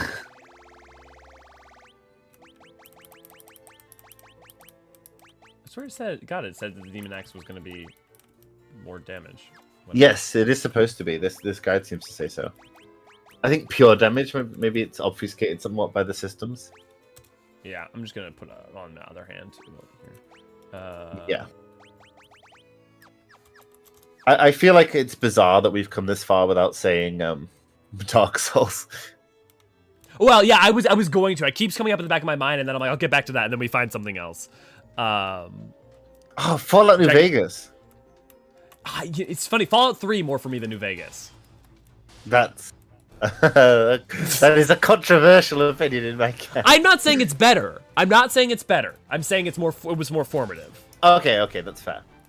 Fallout 3 was more formative for me. I played it first, and I also played it at a very specific time in my life where it was just like the right time, the right place, and the sense of exploration I got for it was the right. Whereas like I played Vegas, like a year after I played 3, and I was like, oh, it's effectively more 3. That's super not true. It's super better than 3. There's better writing. There's more nuance and stuff. But in a certain sense, it is more 3. In a way for me that was true even when I went to go play 4. 4 for me was still like more Fallout. In a way that I was just like, I guess I just don't need more of this. So like I never actually completely finished 4, which is not a comment on the game's quality, merely on me at that time. I don't think 4 stands up to the 2. I think it's still a good game. I just don't think it stands up to, especially Fallout New Vegas for me.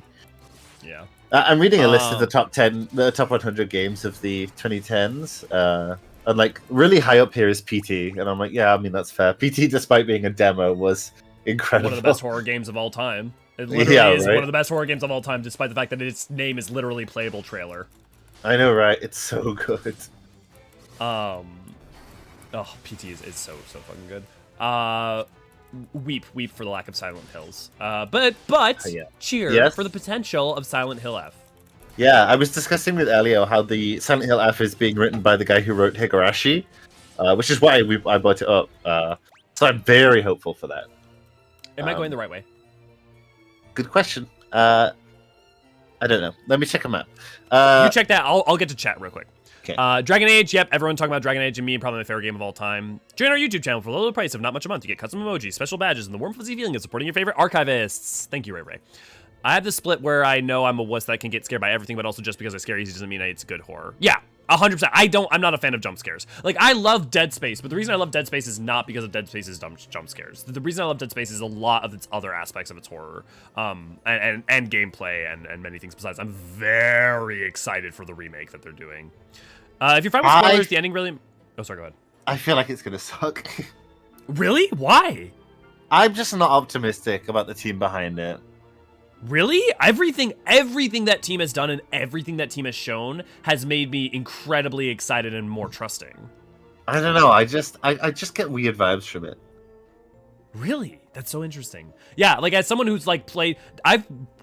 Dead Space is one of the few games. I have like 5 games that I've like replayed, and Dead Space is one of them. And I've replayed Dead Space like 5 times, and I've replayed Dead Space 2 multiple times. And every single thing they've shown has made me more excited and more like, okay, this is phenomenal in terms of like they're changing all the they're doing all the updates and changes that I think make a lot of sense, and especially bring it in line with like future ones. And they're also adding things that I think really make a lot of sense for the pacing and all sorts of things. And they're removing things that I'm like, yeah, that make like I'm everything they've done so far has made me only go up. Right. Okay, if that is. Okay. So hold on. Pause that for a second for me. Okay. Okay, I think I know where we need to go. I think. Okay. These maps are so confusing. Believe me. It's the NES map, so they're fucking oblique as well. So that central bit on the map, that little central alcove in the middle of the map. I think that's where we need to go. Okay, headed there. But I cannot understate how much Dark Souls means to me too. Right. Which I'm gonna try to get you on chat real quick because I know we're gonna deep dive that. But I even have a piece of art in the background that is like the map of Dark Souls 1.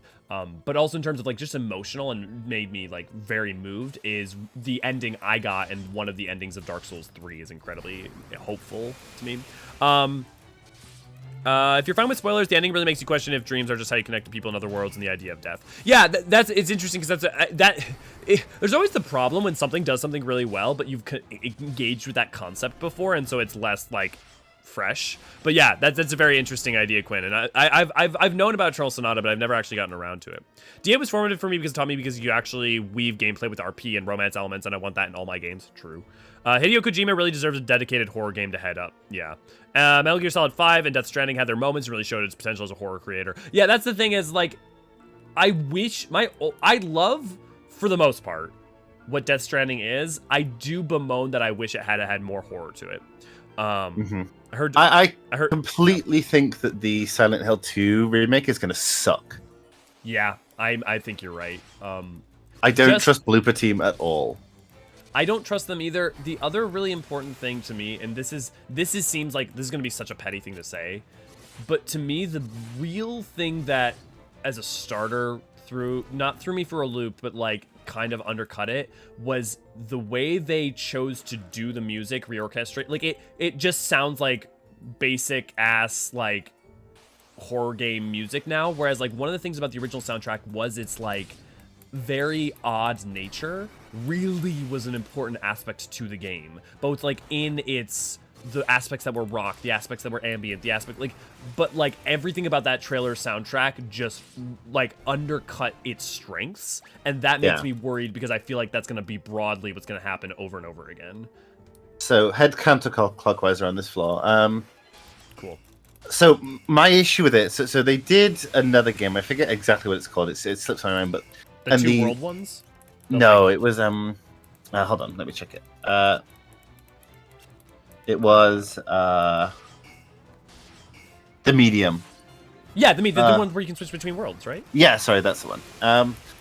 And like the message at the end of that is just people with trauma aren't worth investing time in. What? Domains is saying the same thing. Blooper treatment of mental limits, people who have them, morals they want players to drop out top are atrocious and repulsive and fundamental. What? I hadn't heard that at all. That's crazy. It extensively at length tries to say people suffering from trauma from sexual assault are monstrous. What? It's a very bizarre story beat. It's just and considering what Silent Hill 2 is about, yeah, I just can't trust them with it. Yeah, well, look, if you're gonna mess that up as a theme, you're not maybe in for a good time for being handed the reins to. Especially, I mean, like, I guess Silent Hill 3 could be worse, but like, right. So we're heading to the northeast in this room. Northeast, got it. I'll mention Hades again because the game is a masterclass in using actual video game mechanics to tell the story, and it's a fucking beautiful story. 100% agree. I've been playing a lot more of that in the background. Yeah, that Hades game is great. Integrates that shit real well. Actually, I think all of the what's that studio called? Supergiant. Supergiant. All of the Supergiant games are pretty impactful for me, especially Transistor and Bastion.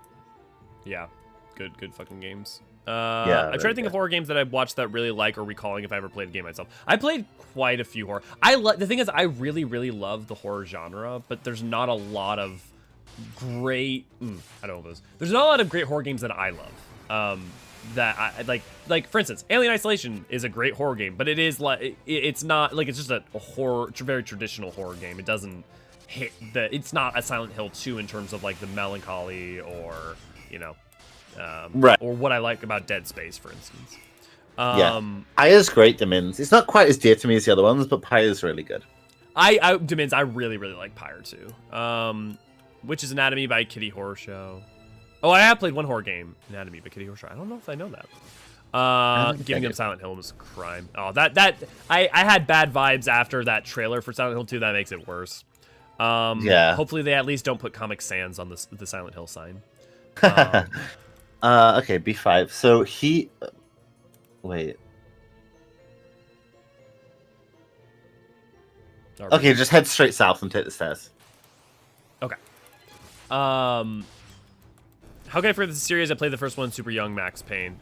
I never played Max Payne. Did you ever play Max Payne in here? No, I did not. I've heard it's very good, but the aesthetics of it just turned me off of it.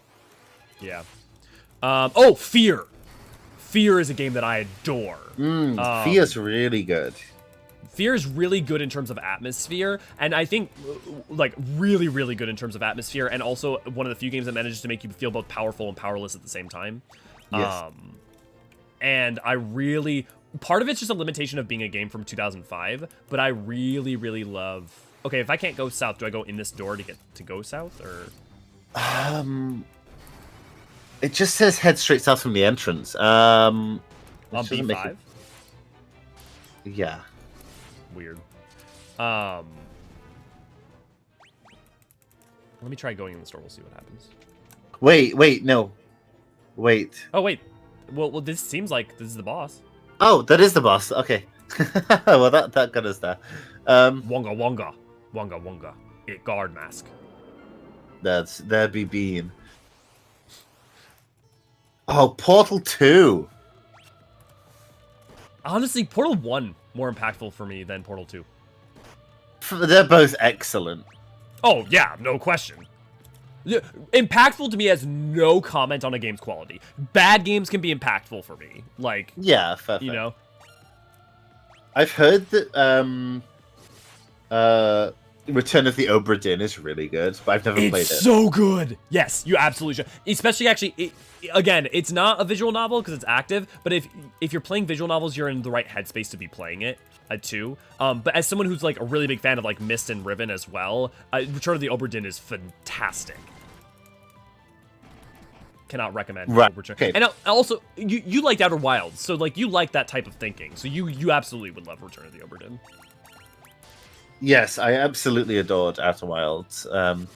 I really think that Disco Elysium, from what I've played of it so far, and the sort of osmosis that I've picked up on from the community surrounding it, I really feel like it's going to go down in history as one of the best video games. Oh, I do. I think it's, at the worst, going to go down in history as one of the most important video games. Like, I think it's going to last the test of time. There's just no question in my mind. Run a shout, yeah. Bass and Transistor's phenomenal. I need to beat Pyre. I need to complete Hades, but I'm bad at video games. I mean, I think is that, well, okay, I actually guess clearing Hades while being bad at video games can be hard, but at least it gives you a lot of opportunities to improve. Nothing petty about music criticism. That's really important. Yeah. Bass and Transistor, music is so good. They all have bomb-ass. Yeah, everything Supergiant does have bomb-ass music, V, totally. Yes. The OSTs are the things I look forward to the most of the Supergiant games. You know what's interesting? They aren't like, I'm super musically focused, so, like, I love, like, music is really important to me, but the Supergiant music isn't the first reason I come to them. Like, I adore their music. I think it works with their games incredibly well, but it's usually more, like, their writing or their art, or their gameplay that is the first, like, thing that's drawing me to them. Right, that's fair. So we're going to the cave at Mysidia now. Sweet. One of the scariest games for me when I was younger was Resident Evil 2. The city ambience and OG version always made me feel like at any moment a horde would breach the police station. Yeah, Quinn, definitely feel that. I adore Pyre's world building. It sticks in my head. Yeah, Artemis. Both excellent, but Portal 2 story definitely had some depth I wasn't expecting. I think that's fair. I think Portal 2 is better, has more depth. I think all that's true. The reason that 1 is more impactful is because of how much of a concise experience it was. Like, experiencing that without knowing much about it and just, like, going in and having this, like, 4-hour experience versus Portal 2's, like, full game experience was part of why. Yeah, I was, I really love that Portal 2 is in the Mass Effect universe. What? No, sorry. No. No. What? No, what's the Half-Life? Half-Life. Yeah, okay. I was going to say, what? This is the fan theory? What is going on? Could you imagine the twist that would be? the fucking GLaDOS fighting the Reapers. Oh yeah, yeah. I haven't played this, but I hear a lot of good stuff about Half-Life 2. Well, hey, Des is referencing it too. I've never played a Half-Life. I've played them in adulthood. I appreciate them for their importance. I understand why they mattered as much as they did. I don't know that I can, in good conscience, say that they fully hold up now. I think you can appreciate them now. I think you can have fun with them now, but I don't know that they perfectly hold up. Okay. I think a lot of their strengths do. I think like certain strengths do. Yeah, Raven. Yeah. It's supposed to be very impactful, and I respect it. And I've heard that Alice is really good as well. If that's the VR one they made. No. Half-Life Alice. Yeah, that's really good. I can tell you that is absolutely really, really good. It's one of the best VR experiences I've had. I've played a lot of VR. Yeah, I heard so as well. I heard it was really good, but I don't know. I just never got really attracted to it. Oh no, wait. It's a different cave. In Mississippi, it's Yeah, I only played it because it's like, as a video game player, it felt like important to me for like history. Also, my philosophy, right? I can't comment on a thing if I don't engage with it. So like for me, I a lot of times engage with like a lot of different games. Just that are important, even if they're not super my thing. It's southeast of Mysidia. The like out of the city itself, or like I think in the city. Oh, yes. Yeah. Oh my god. You have to circle counterclockwise around the mountains. Life is pain. I'm not getting frozen by these fuckers. No, run. Actually, the thing that got me into Portal is Jonathan Colton. Really? Yeah, because he did the song, the GLaDOS song. Oh, right. Maybe Black Mesa. That was a joke. Fat chance. Thank you, V. I haven't played. I was about to go Half-Life and Mass Effect. What deep lore is this? Yeah, I was inventing a weird theory there. Yeah, that would be a wild one. That's for sure. That would be a wild one. We never did talk about Dark Souls. Yes. So just all the things. Everything to do with it. The world building, the storytelling, the everything. Music. I love Dark Souls. It informed a whole lot of what I look for as a storyteller. Yeah. And I don't mean that in the way that a lot of people in the release of the game, in the wake of the release of the first two games, meant it. And I know I've said this before, but lore is not the be-all and end-all. You do need story. Dark Souls never tries to get away with that. But nope. Yeah, you just... but a lot of what it does do has informed me. And it's a very thematically dense game series as well. Mm-hmm. Oh my! It's to extremes almost. Like embedded in the very nature of the world is thematic elements. Like, right, exactly. Like the bedrock of existence is a thematic element of that game. Yeah. Yeah, man. I love Dark Souls and I love Elden Ring. I'm a big defender of Elden Ring. Mm-hmm. Oh yeah, I think Elden Ring probably is my least favorite right now. But I'm not sure how much of that is also a byproduct of like just having experienced a lot of FromSoft styles, or also because just a couple of reasons. And it's not because I think Elden Ring's the weakest. I just think it's like for personal like reasons. I will say though, like one of the most wondrous moments I've had is like first arriving in the Sialfrey Well, right? Like, or like some of the moments in that game of just being like, what is going on? Like.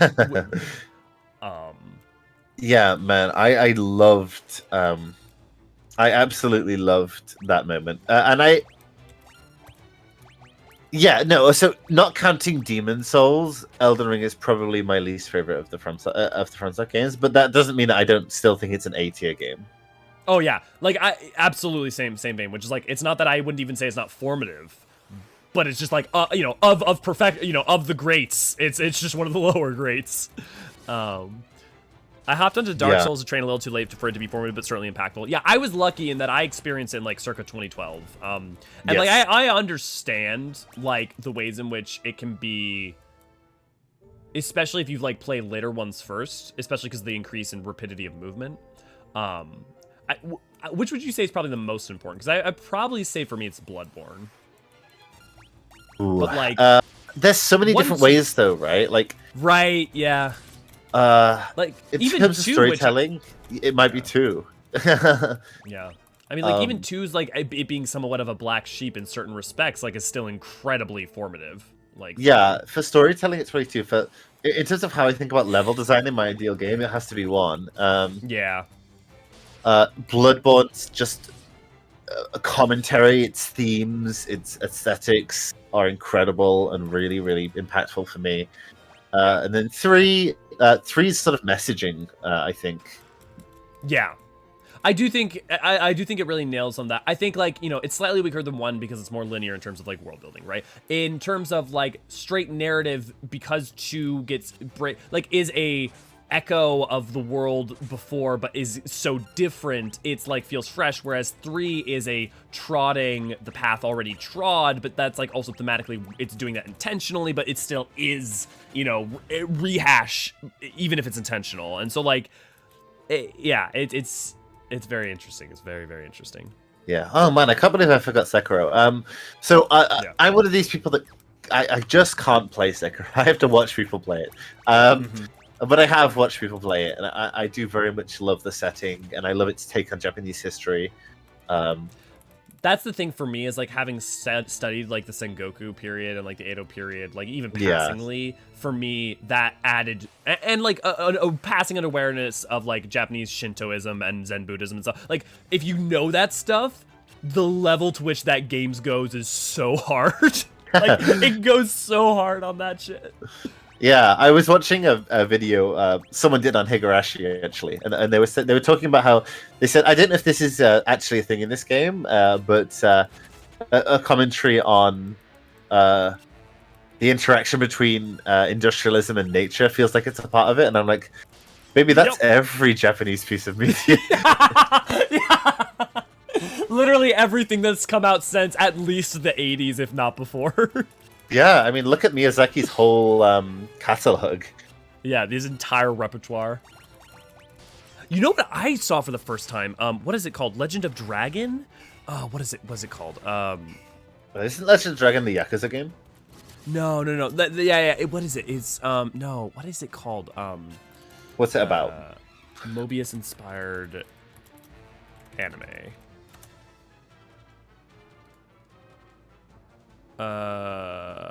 Dragon's Heaven. Dragon's Heaven. Oh my god. I saw that for the first time. I've watched a bit of it. I've seen a lot of the art of it. Some of the way it draws some sci-fi stuff is really gorgeous. I mean, that's the thing, is like as a story, it's fine, but like its art is just so. And if any of you guys have seen like Nausicaa, Nausicaa's clearly very inspired by it, and it's very inspired by Mobius's work. So like, and Mobius and Miyazaki were friends actually. Oh really? Yeah, I think Mobius. I think one of his daughters is named Nausicaa because of their friendship. Man, that makes sense though. Yeah. I also started reading a lot of Mobius stuff recently for the first time, but like that art is just like that. That you want to talk about impactful too. I mean, one Miyazaki, but also I mean 2 Miyazakis: Miyazaki Dark Souls, Miyazaki for films. But very much Mobius's art style I just adore. Yeah, he did some absolutely gorgeous stuff. There's no denying that. I mean, Fifth Element, right? Yeah, right. I mean, I guess in that same vein, thinking about like also Alien and Geiger, you know, like Giger definitely was a major formative. I actually think Mobius did some stuff for Alien as well. I think wasn't it Dune? Oh well, he's very Dune. So yeah, I feel like he did. He might have done something for both, but I feel like he did something for like a Dune project that never came to fruition. I might be wrong about that. There's about 1 billion Dune projects that never came to fruition. If you want to try a Dark Souls style anime game, try Code Vein. It's interesting. It's connected to God. Actually, I did try Code Vein, and I really didn't like it because basically the anime. I don't like anime as an aesthetic. Like, the thing I like Yes. least about anime is anime as an aesthetic, and Code Vein basically took all the things I liked about Dark Souls and replaced it with the things that I didn't like about anime. I completely agree. I actually played a bit of Code Vein and bounced off it. Yeah. And if you like Code Vein and you like that sensibility, don't take what I'm saying as like any kind of like diss on you or your taste. But just like for me, it was like, I see we have taken all the wrong lessons from creating a Souls-like. Oh yeah, he did name his daughter Nausicaa. That's really sweet. Oh, that's great. Okay. If you, I happen to, I'm still trying to get into Elden Ring. Its combat is bouncing off me hard, but it also took me years for Sekiro to solidify itself as his favorite game. Artemis, I have a great video that might help you, by one of my, actually probably my favorite YouTube creator, which is, Noah Caldwell Gervais, that might help a little bit make you enjoy it more in terms of just thinking of how to think about the combat as well. Like, because definitely let yourself use your tools. Like, part of it is, if you're not enjoying like the melee combat or something, like let yourself try a bunch of the magic stuff, and you may have like a huge blast by comparison. I need to read Arzak. Speaking of I haven't checked it Mobius, out. Oh hey, it's me. it is you. Oh, we have to put the black mask on this guy. I gotta put a black mask on myself? Huh? Yeah. So this is YouTube, we're contractually obligated to say like, share, and subscribe. Thank you, Ray Ray. Miyazaki's entire catalog is either about the small dangers, tragedies, and adventures of childhood and the interplay between the industrial and natural worlds, or both. Yep, 100%. Demands that is an incredibly, not only concise, but poetic way to put it, and that is correct. There are some Studio Ghibli games called Ni no Kuni. Yes. And Yeah, I played the first Ni no Kuni. I'm still to this day so angry, Naniri. Do you know why? Tell me why. Because Ni no Kuni 2 is called Ni no Kuni 2 and not Ni no Tuni. Yes. Oh man. Speaking of Miyazaki, if you wanna feel just miserable, and I do mean like not be sad. If you want to feel miserable, watch Grave of the Fireflies. Yep. Yep. I knew it. Dude, Grave of the Fireflies. That is one of the best movies I've ever seen. I also saw that movie when I was like 8 years old. That's one of the best movies I've ever seen. It's also one of the saddest, probably still the saddest movie I've ever seen. Yeah, it's really sad. Destiny says the Telltale games, Walking Dead and Mortal Among Us, were really really impactful. Yeah, I definitely the first season, the first Walking Dead, definitely very impactful. He did the set design for Master of the Universe, the live action movie in the 80s. Thanks, Ray Ray. Thank you for being the research assistant on that one. One of the best movies I've absolutely under no circumstances see again. I saw that movie once when I was 8, and I still think about it most weeks. Yeah, it's very that film is impactful upon me, but it's not something you can watch often. No, or for fun. No. Oh, Mirror Mask. Speaking of Gaiman, Mirror Mask is a great movie. Yeah, Mirror Mask is really good. You know who else I really love? I'm Mamoru Hosoda's films, like The Girl Who Leapt Through Time, Summer Wars. Dude, if you want to show someone who's not into anime, like an anime movie, just to like, because like not to give them like a shonen, not to give them like a whole thing to watch, but just like a 2-hour movie that you can like convey the concept of like anime broadly to someone. Summer Wars, I think, is like one of the distilled best examples of that shit. You're probably. And in one that's maybe slightly less accessible, but is really good, Wolf Children. Oh yeah, absolutely. Yep. Do you know that he did a One Piece movie? I didn't, but I'm not surprised. That must have been great for his career. Yeah, he also did like most of the Digimon movies. Yeah. Which also, once you see Summer Wars, you're like, oh, that makes sense now. Yeah, right. Because the amount that like all of the Digimon movie is present in Summer Wars in some way. Yeah. Different studio, but I'm forgetting. Why am I forgetting the name? Kimi no Nawa. What is it in English? Isn't it like Your Name? Isn't that what they did? Yes. Yeah, but that guy's going crazy. He's Is he? Yeah, he's taking the premise a bit far now. He's making a movie about a guy who is a chair, and is in love with a girl. Okay, I haven't seen that.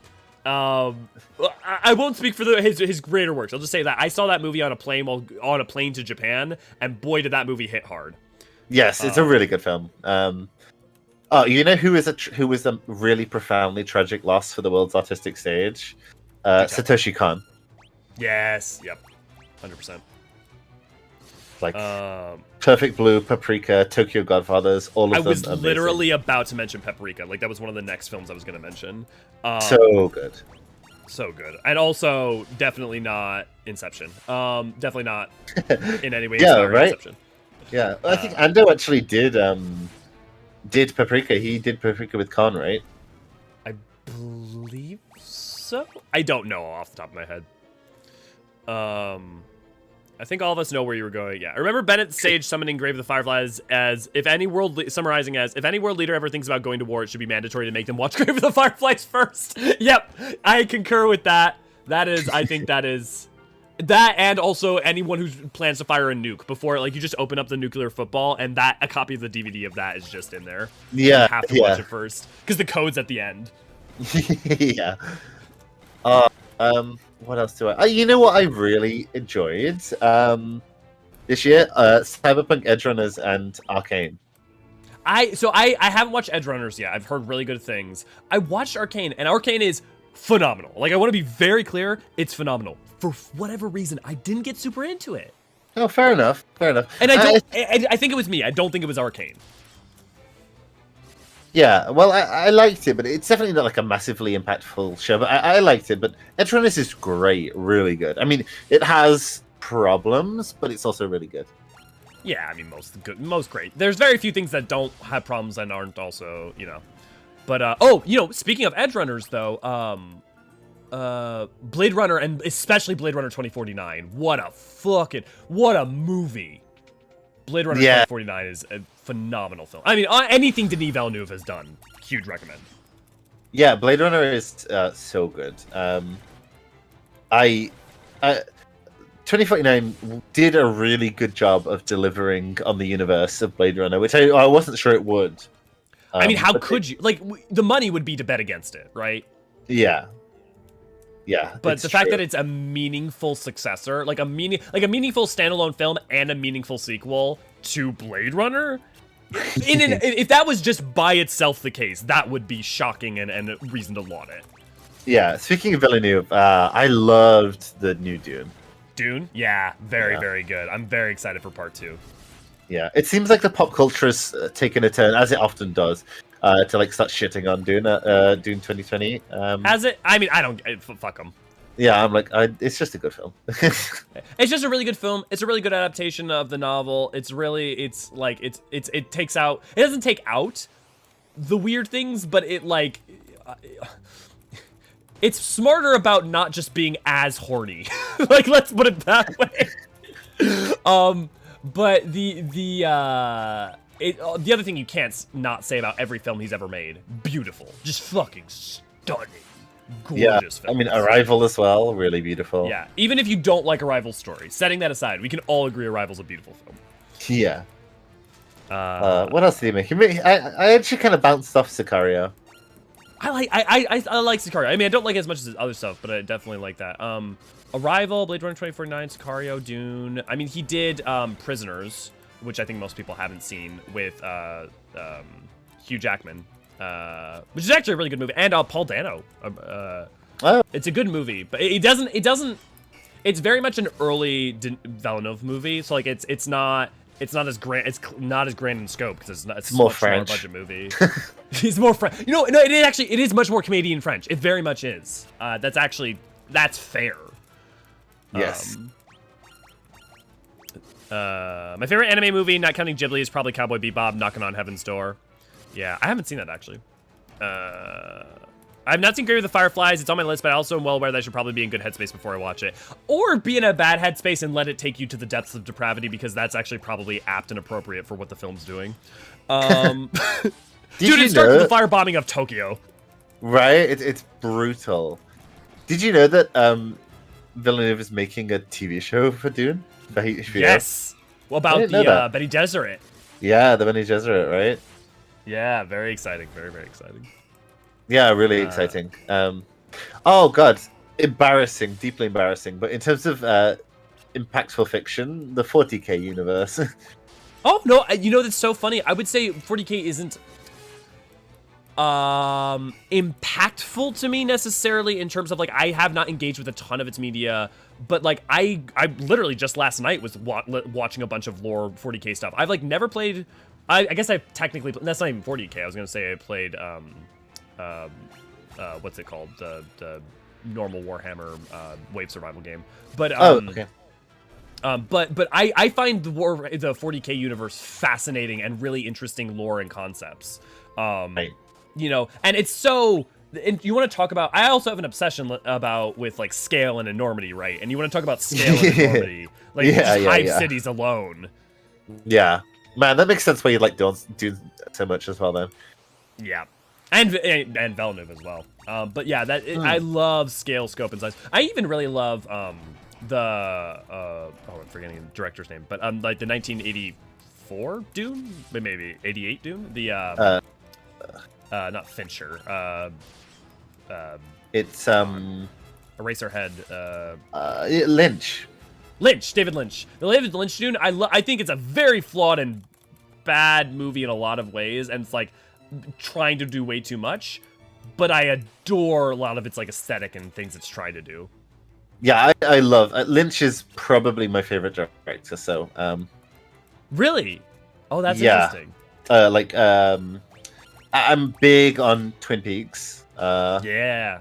And Mulholland Drive is one of my favorite movies ever. Really? That's super cool. I don't even know. You're the first person I've met who's like seen Mulholland Drive. I loved Mulholland Drive. It's got, that's great, in my opinion, the best jump scare ever made. And as someone who's not big on jump scares. Yep. Dude, stories that do jump scares that you're not expecting because like, oh, it's a horror story and they got me. I wasn't expecting, but like, you don't think that that's what they're going for, and then they go for it. That shit can be real good. Yeah. Where am I going? Can you tell me which door? Yeah. Hold on. Let me have a look. Okay. In the meantime, I'll catch up on chat.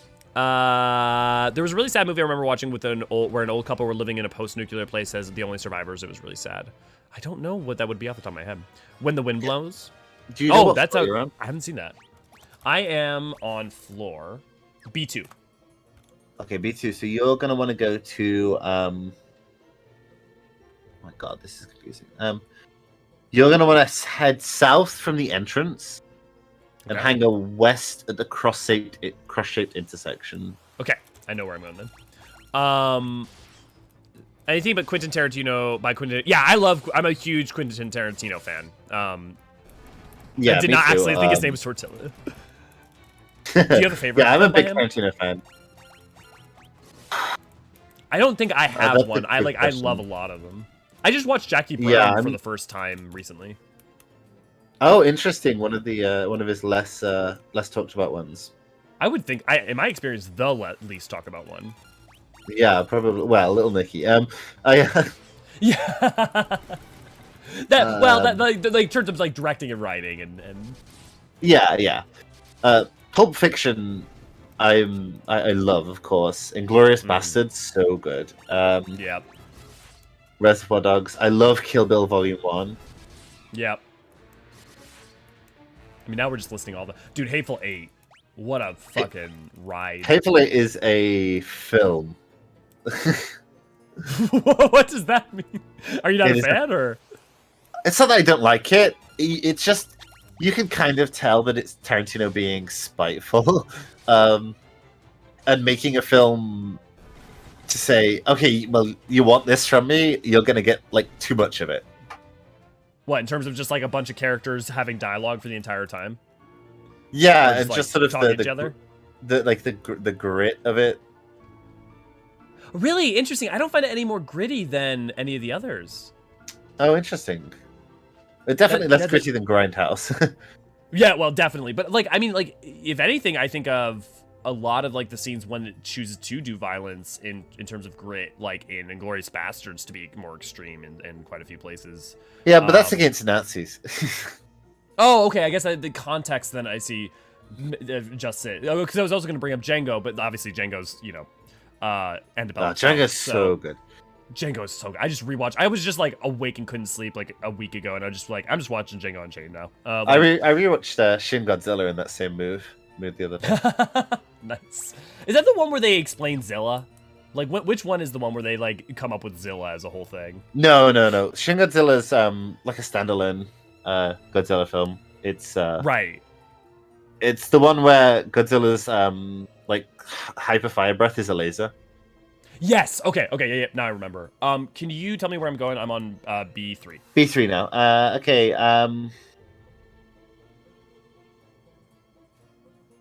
Okay. So you will want to follow the path east from the entrance, Mm-hmm. and then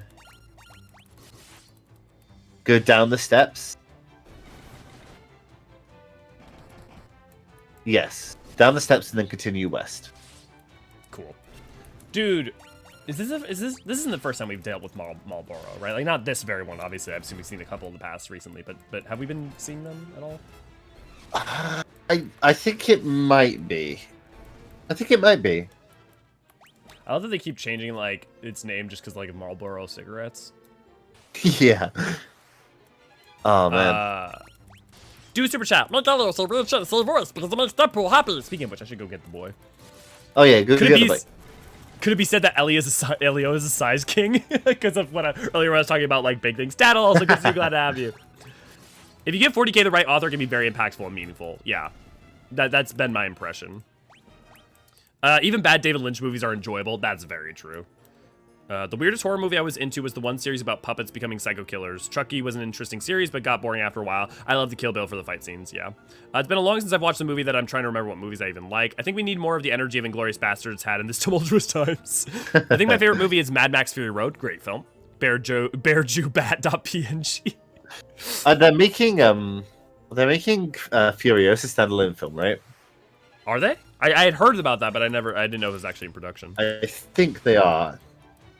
Men in Black is a fun series. The cartoon I just got into recently, and the intro goes hard. I've actually only ever seen the first Men in Black. I've never seen the others. Oh, really? Get Deadpool. By the way, you wanna talk to the people for a second? Everyone, now's the time to ask your questions to Niniri, or if you have any questions about blowjob technique, that is also a good line of. I can offer advice. Yeah, I can offer advice on that. What am I going to talk about? What do I have on my mind? I mean, I'm staring at two dogs right now, two dogs of my own. They are both very peacefully curled up. They had a bit of a panic today, and which sent us into a panic because we couldn't figure out what it was, and we thought there was a tarantula in the house. Because since moving to Singapore, we've had to deal with the prospect that there could potentially, theoretically, be a tarantula in the house. I've never seen one, but it is something that keeps me in abject terror at all times. I like tarantulas in theory, but also I have pretty bad arachnophobia. But on the plus side, I do get to see the odd snake, which I really like. Deadpool. Deadpool indeed. He's a good boy. He is a good boy. He's a very good boy. Would you like to get down? I trauma dumped about the prospect of seeing a tarantula. Do I have advice on teaching kids? Oh my god, nothing that's not really trite. Find something that they're passionate in and let them read it. Yeah, I mean, always lead with compassion because you never know what they're going through.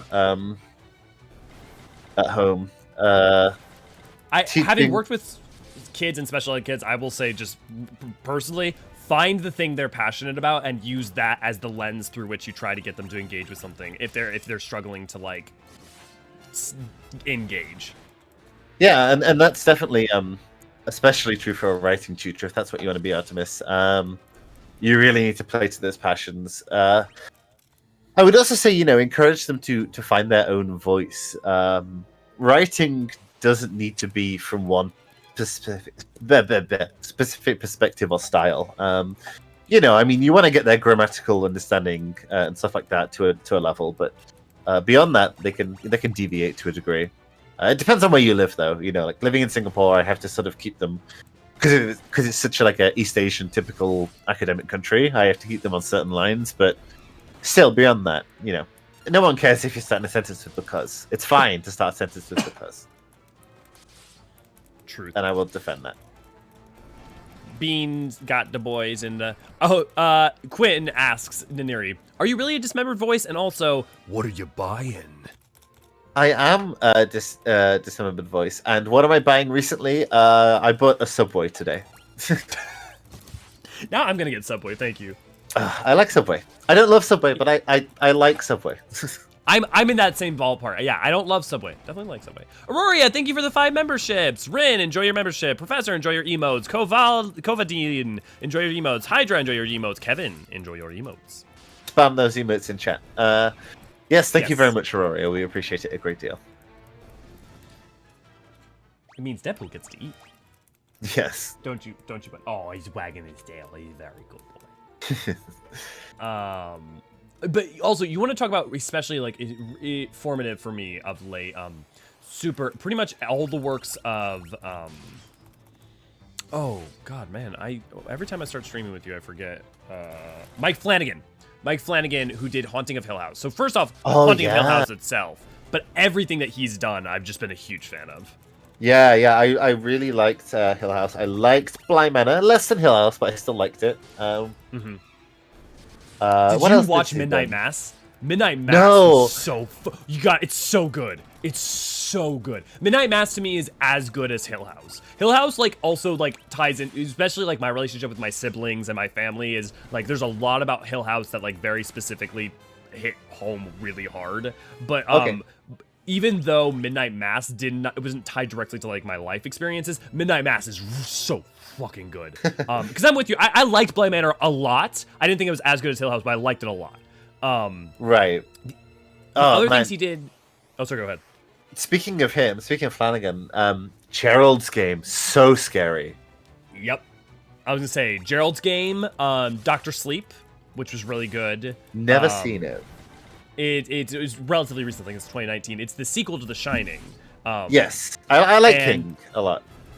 Yeah, it's a really really really good film. It has it's really perturbing. It's got some of like this is a weird thing to say. It has the most horrific child death scene I've ever seen in a movie, and not because of gore, not because it's gory, but it is isn't the main character Jack Torrance's son? Yes, yeah, it's Danny. Oh man, Shining is so good. I know that King hates it, but it's just really good. You know, it's so funny. I like it as a movie. Don't get me wrong. Yeah. I never found it scary. My parents like showed it to me as a kid, like thinking like, you know, like, oh my God, this is like, you know, one of those. I've never found The Exorcist or The Shining scary. I don't think The Shining's it does creeping dread pretty well, but besides that, it's not all that scary. Honestly, the thing that made me love The Shining a lot more as an adult is the scene right before Jack goes mad, where he has that moment of lucidity. And like heartbreakingly, he's like a moment of like awareness and like, what am I doing? What's going on? Like not like he's like gotten the axe and he's already, but like before that, like he's like just sitting there in the chair and like for a moment he like sees her and he's like there. Is that just before the all work and no play makes Jack a dull boy thing? Yes. Yeah. Yeah.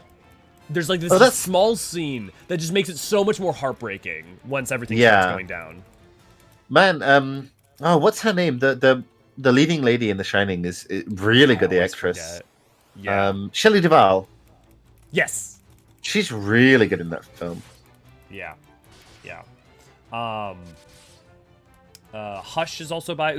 I don't love Hush as much, but that's Mike Flanagan. Oculus. Okay, I never watched Oculus. Oculus is good. It's a very Mike Flanagan in terms of like themes and all that stuff, but it's still like earlier Mike Flanagan, so it's not him at like apex, but it's still very, very good.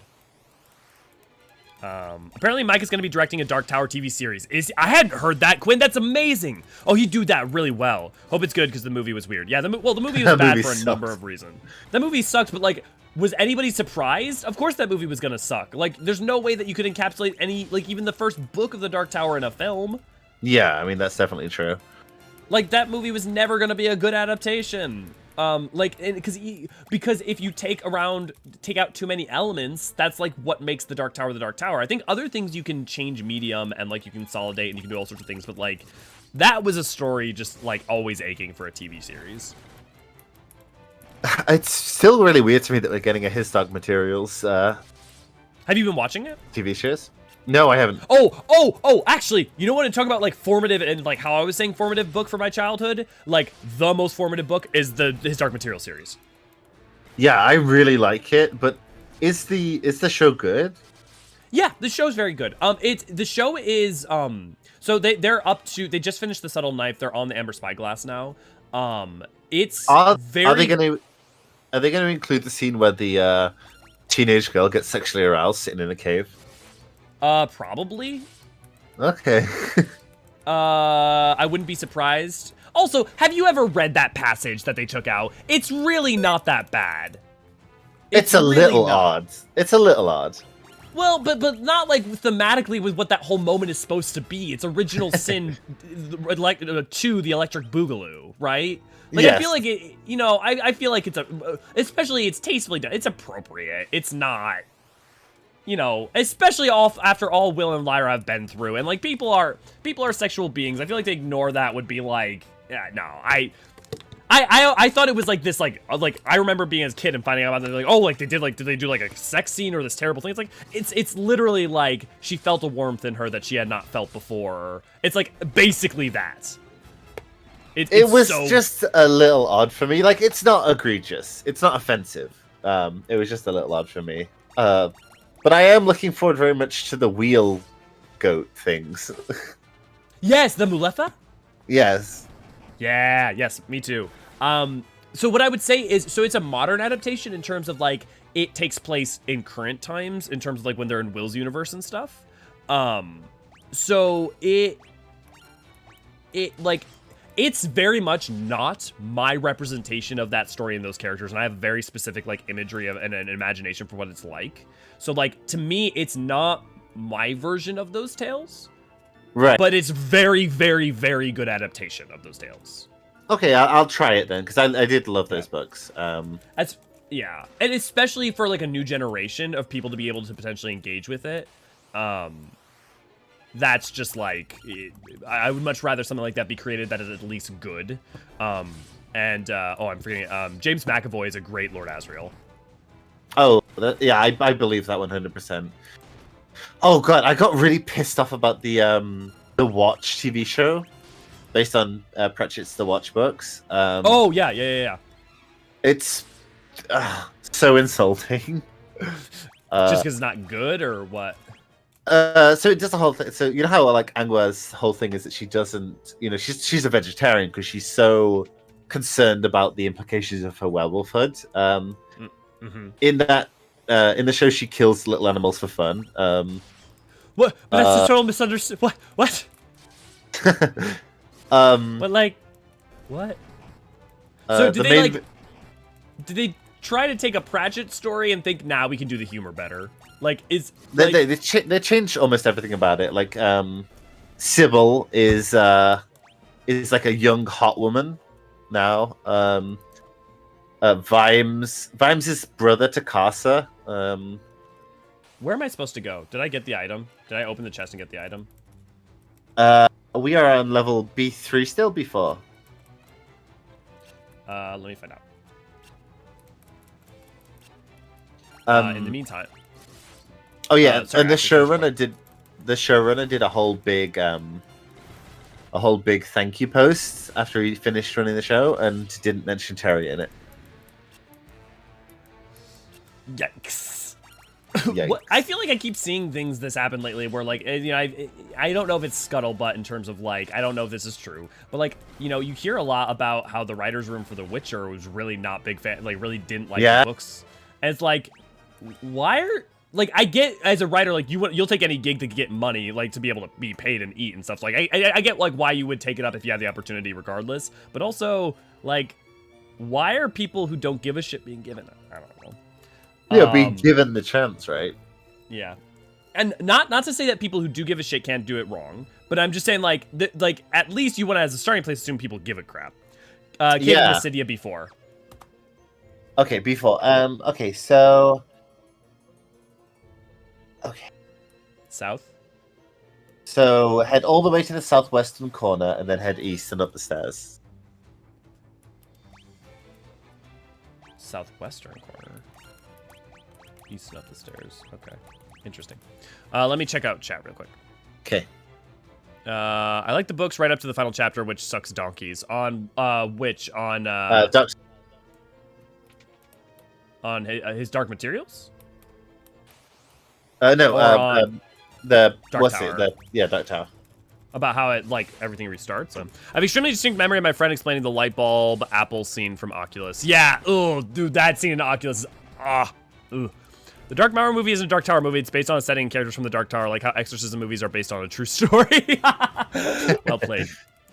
It was weird to learn that all Stephen King horror books are in the shared universe. Yeah, it's even weird when you went to multiverse. Yeah. Oh yeah. Like there's references to like it in like some of his other stories and stuff. Like this is a whole thing. Yeah, I know, but it's not a shared universe. It's a shared multiverse, right? I think so. It gets weird because of the nature of his cosmology. It's just funky. Yeah, that's true. It's even weirder when he went to his high school and he drew from those experiences for a few novels. Wow, Dest. That is interesting. I guess right because you're in Maine, Dest. So like. Yeah, God knows that he loves to write about Maine. Okay. Just a bit. I'm on B5.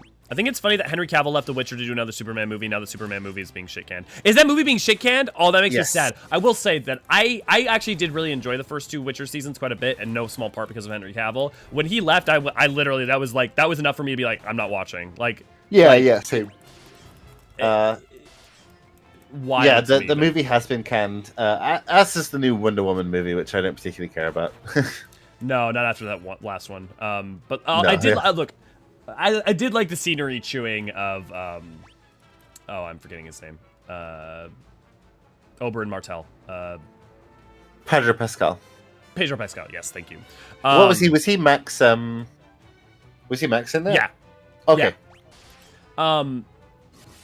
Did it get? I wonder if it got shit canned because of how bad Black Adam did. Maybe. Isn't there like a rumor that like that production company is about to go out of business? I wouldn't be surprised. The freaking not Ponzi scheme, but Ponzi scheme that's being played with production companies in Hollywood is wild. I have some shopping to do. I'll have to dip out, but I had fun. It was nice attending the stream with you. Naniri, Artemis loves you, Naniri. Thank you, Artemis. Give your affection. You have my affection in return, and hopefully we'll catch each other more. Yeah, once we finish this cave, we'll be ending the stream, so you won't miss much. Yes. Apparently, yeah, Warner Bros. It wasn't just the production company; it was the distribution company. Warner Bros. Yeah, apparently Warner Bros. Is like borderline bankrupt. Crazy. Right? Cavill was a great Geralt. Yeah, Cavill was a great Geralt. Like I think we can all agree about that.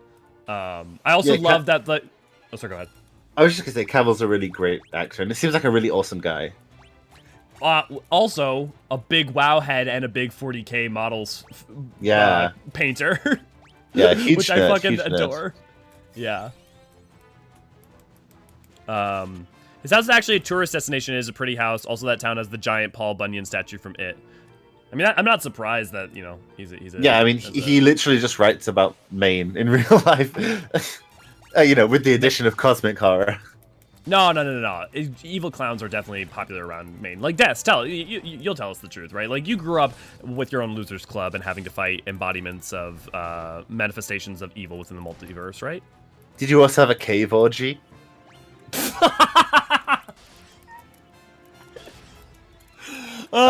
Trust Neri to go straight for the R joke, the R-rated joke. Oh, Quinn, I was always tempted. Are you saying, oh yeah, totally to the cave orgy? Yes. Because Des just responded, oh yeah, totally. Yes. Take that answer how you will. Sorry, you can respond to Quinn. Yeah, Quinn, I always wanted to read Animorphs, but it was too, I got into it too late.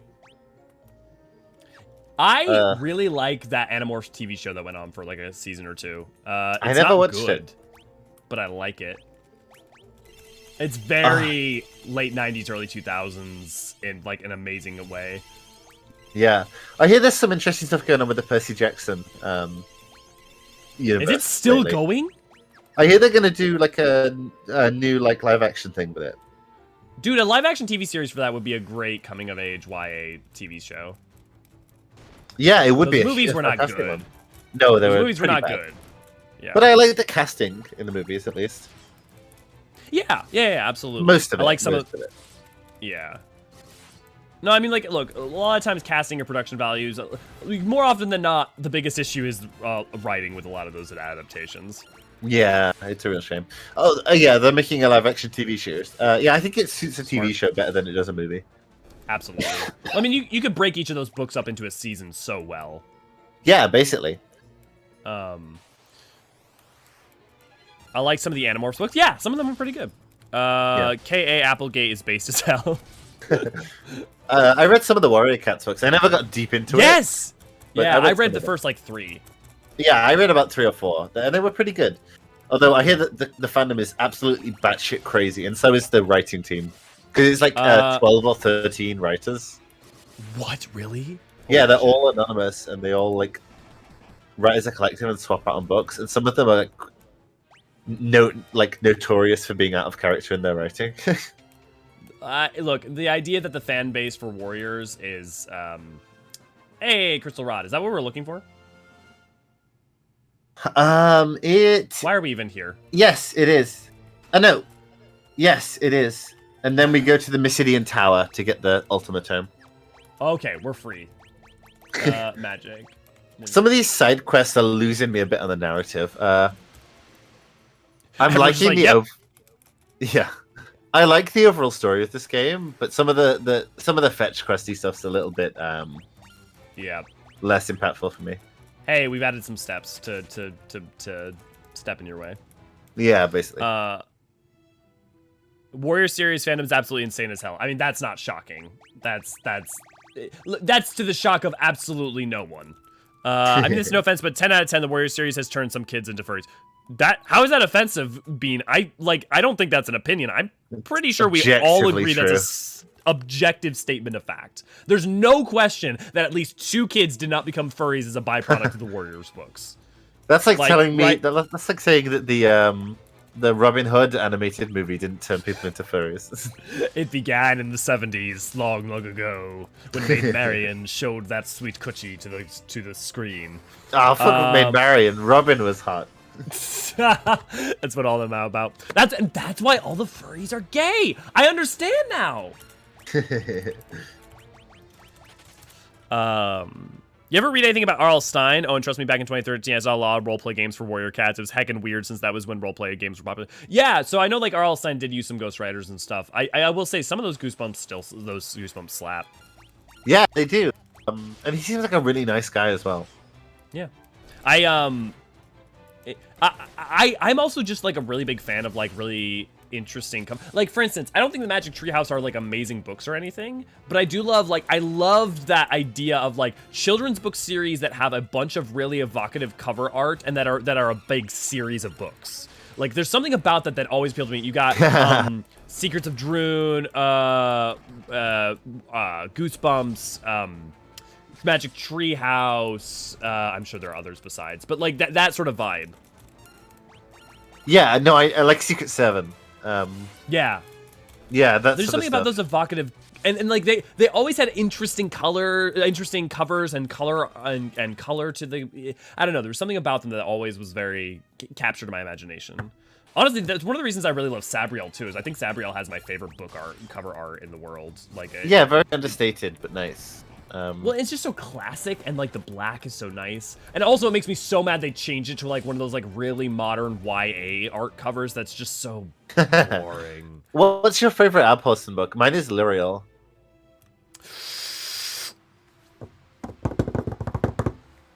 That's really hard. I think Sabriel's so good because like it's the classic narrative. Lyriel's so good because her story has so much depth to it. I really love Abhorsen because you get to see the further layers of death. Like the final gate is just, and the final realm is so, that idea of the water and the stars is just so beautiful. And also the disreputable dog death scene is probably one of the better scenes in the series. Yes, yeah. Well, and also like the looming threat. I mean, the thing is that like Lyriel and Abhorsen, like Sabriel stands alone, right? But like in a really meaningful way, Lyriel and Abhorsen are a pair. Like, yeah. You know, and like so that's part of it too. Yes, it's true. You definitely need to.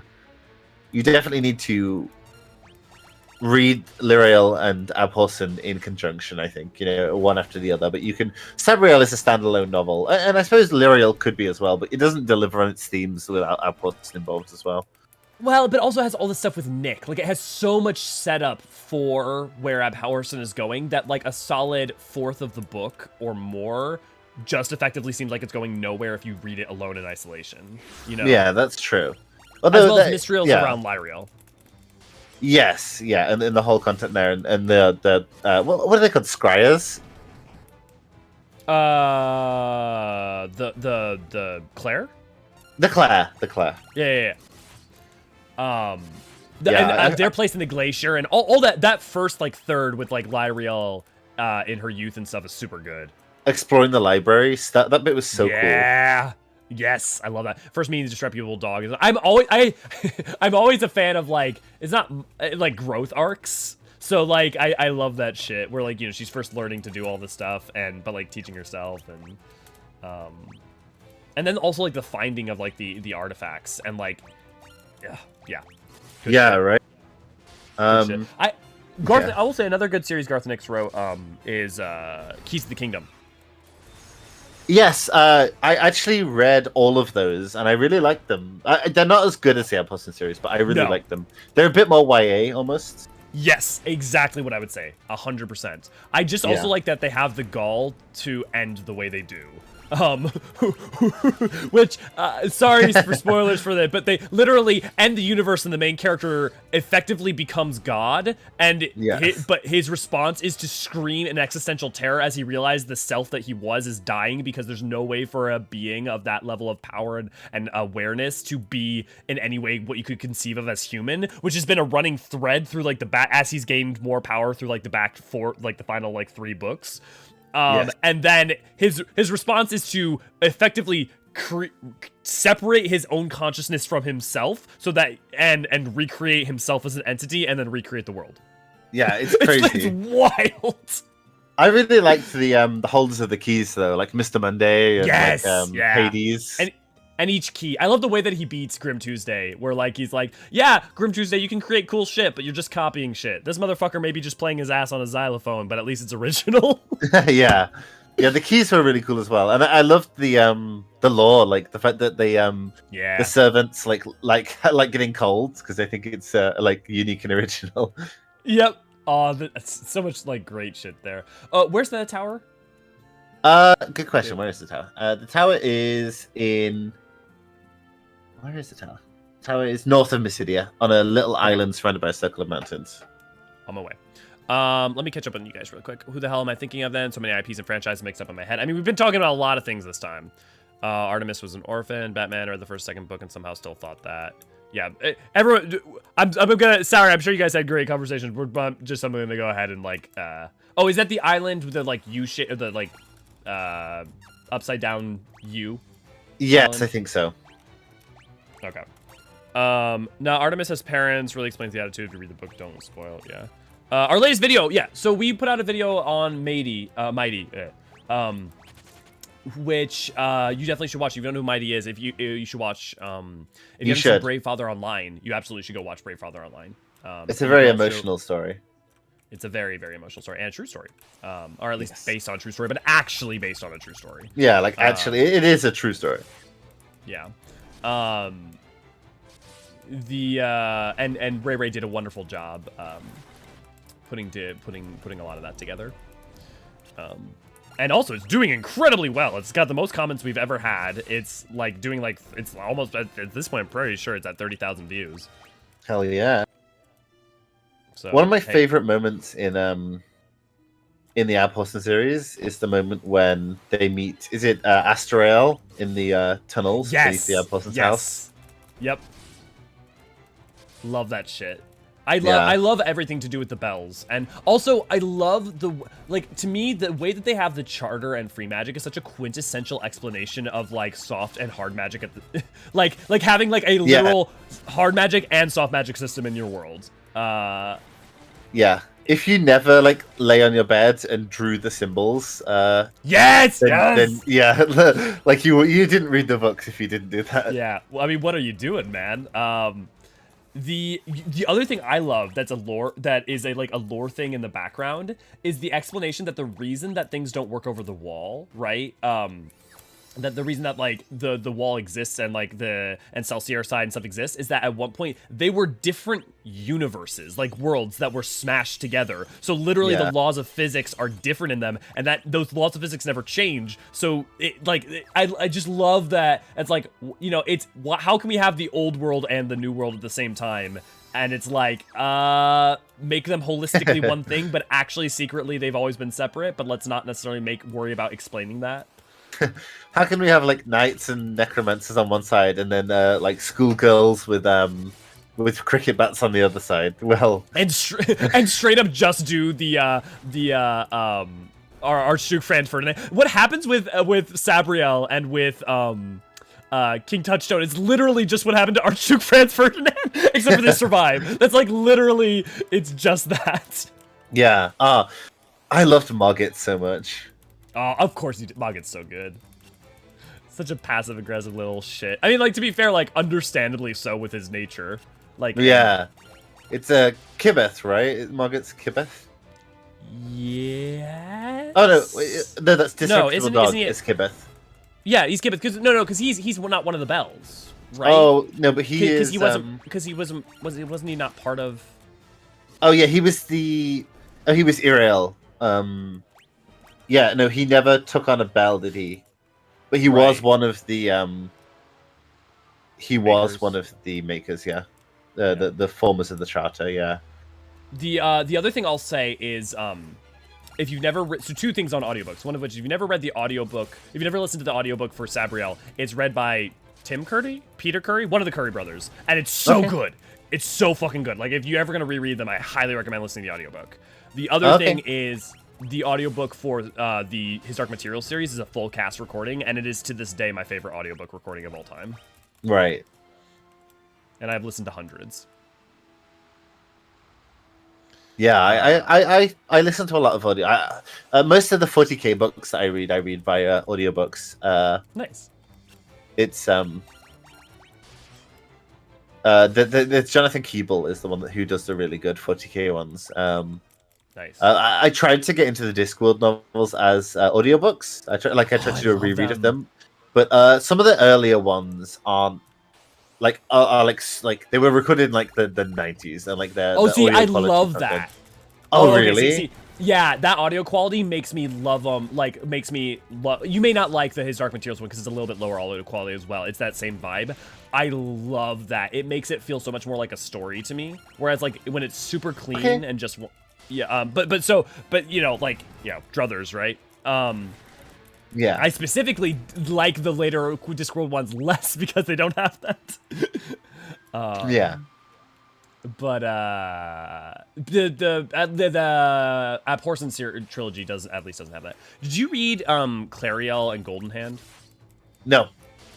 But I did read one of the short stories. I forget which one. The short stories, the Beyond the Wall thing. The one with the one that was like a Portrait of Dorian Gray vibe. Oh yeah. So yeah, that's the Silken one. Okay. I wouldn't.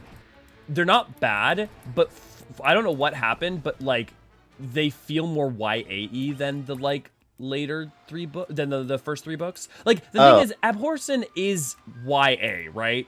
But it doesn't vibe that hard. It doesn't feel like it. It feels like it's YA by technicality, not by by shit content. Oh wow!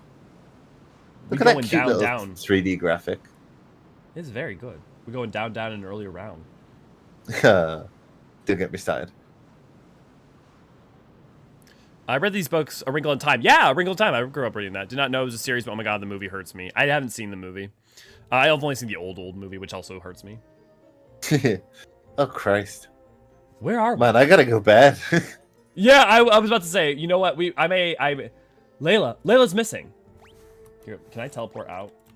If not, I bet we can't. no. I think you're right. No. Okay, I'm gonna try to go real quick. Okay. And if I can't make it, then we'll call it, because we're already running quite long. 35,000 views, Jesus, and currently our 4th most viewed video after 2 days. Oh my bad, 36,000. Ray, you're gonna be responsible for our most viewed video soon. There's an alt World War I book series called Leviathan where they got steampunk and animals as tech. It's weirdly interesting because they have literal mechs. Interesting. Oh, and cities on wheels that eat each other. That reminds me of Yes, of Immortal Engines. Yeah. Yeah, Immortal Engines. Good book series. Not a great film. No. I never read the book series though. I hear it's good though. The books are good. You probably like them. Okay, fair dues. No, I meant a series. Yeah, Yeah. We were just talking about Mortal Engines. Man, I'm thinking about the okay. I'm thinking about the second binding now at the end of Abhorsen. I like that scene. Yes. Where they each take a bell. Yes, so good. Where they're standing around with each of the bell representing each one of the charter. Yeah. Yeah. And then Kibeth for herself, and then Margit reveals himself as Eorzean and chooses life this time. I love that stuff. It's such a good redemption. Yeah, really good. Dude, also like Chlor of the Mask and just like all that. And I appreciate so much that there's like that secondary antagonist that's a necromancer to get a real sense of like the danger of like long-term free magic users that aren't just like, why am I forgetting his name? The being bound in the orb. Yeah, that's from the Sabriel book, right? The main antagonist of that book. Oh yeah, Karagor also is in a similar vein. Oh, do you mean the guy who's digging him up? Who's digging Oranus up? Yes. Yes. Okay. The Chlor of the Mask is the one that like the necromancer who like comes to like check out the thing and is like, I'm gonna bind it, and then gets immediately bound by Oranus. Yeah, right. Okay, can we all agree this is not suggestive at all? It's kind of Yonic, as they say. Very how do we put this? Very vaginal. That's a dragoon. Yes, it is. New arrivals, eh? So who are you? What are you buying? I don't know. What should we ask about? Wyverns. Wyverns? What about them? What's with you people? Oh, he actually responded to that. Yeah. We got dragoons. Where'd you hear about that?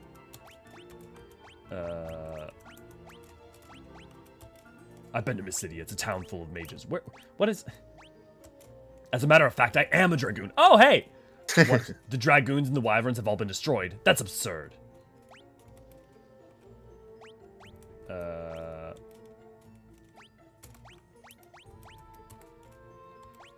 What am I supposed to... Oh. I don't know.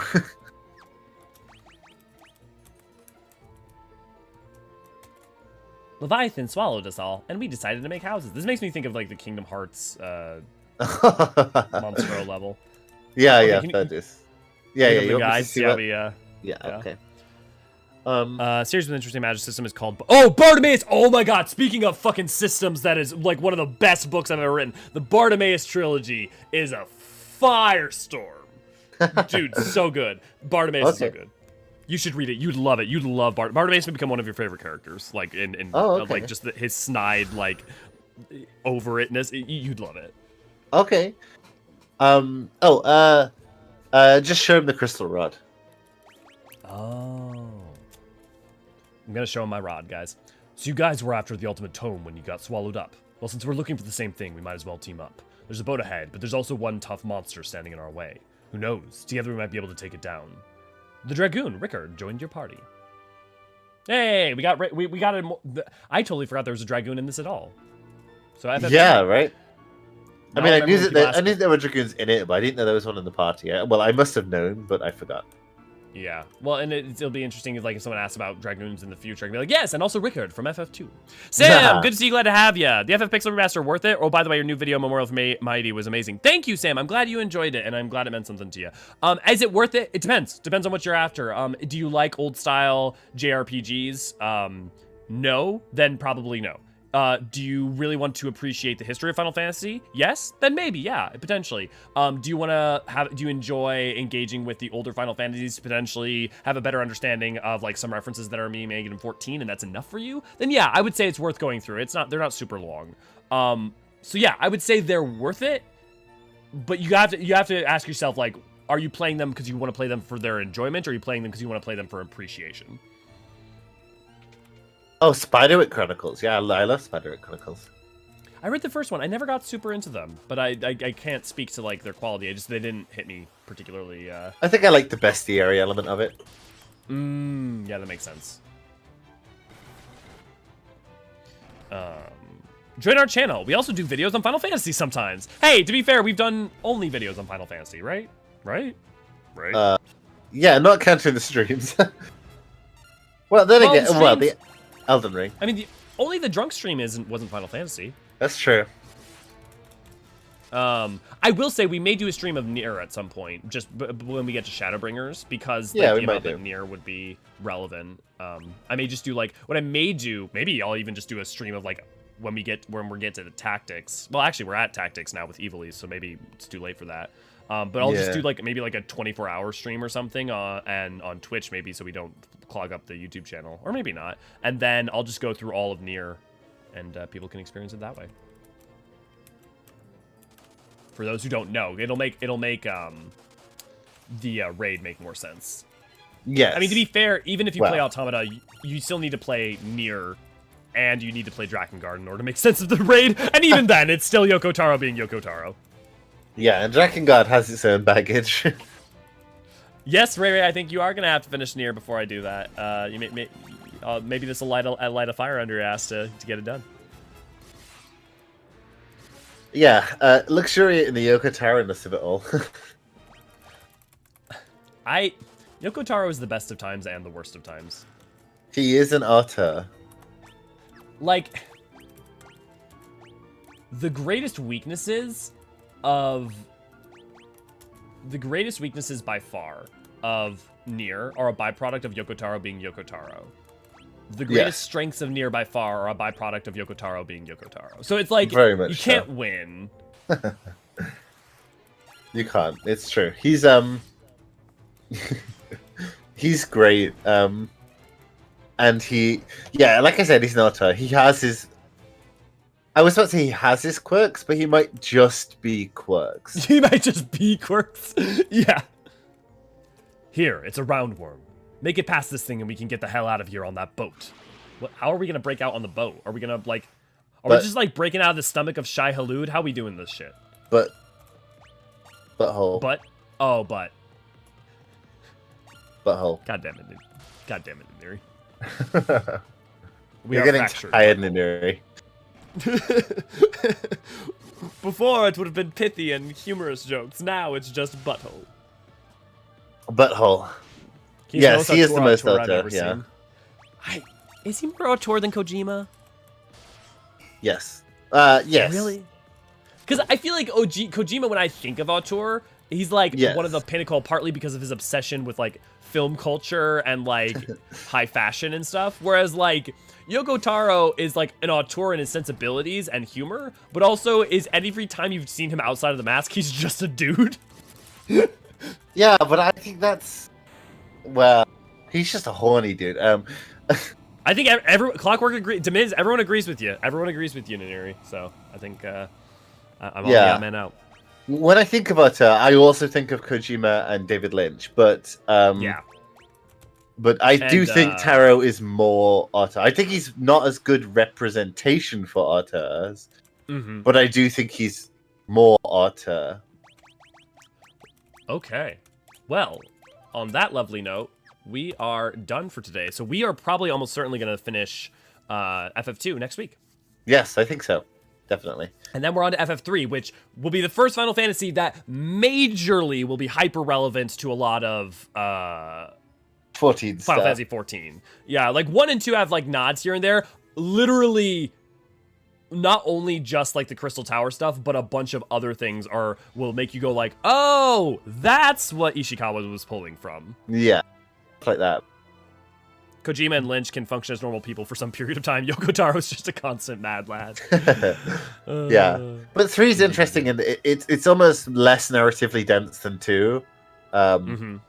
So like they go up, down, up again with 4. Yeah. 4 is when we really hit the true narratives.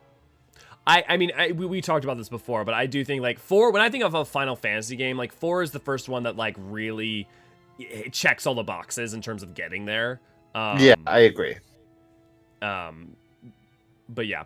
So, yeah, we'll be heading out here in a second. So if you guys want to say your buys or send your emotes, now's a good time.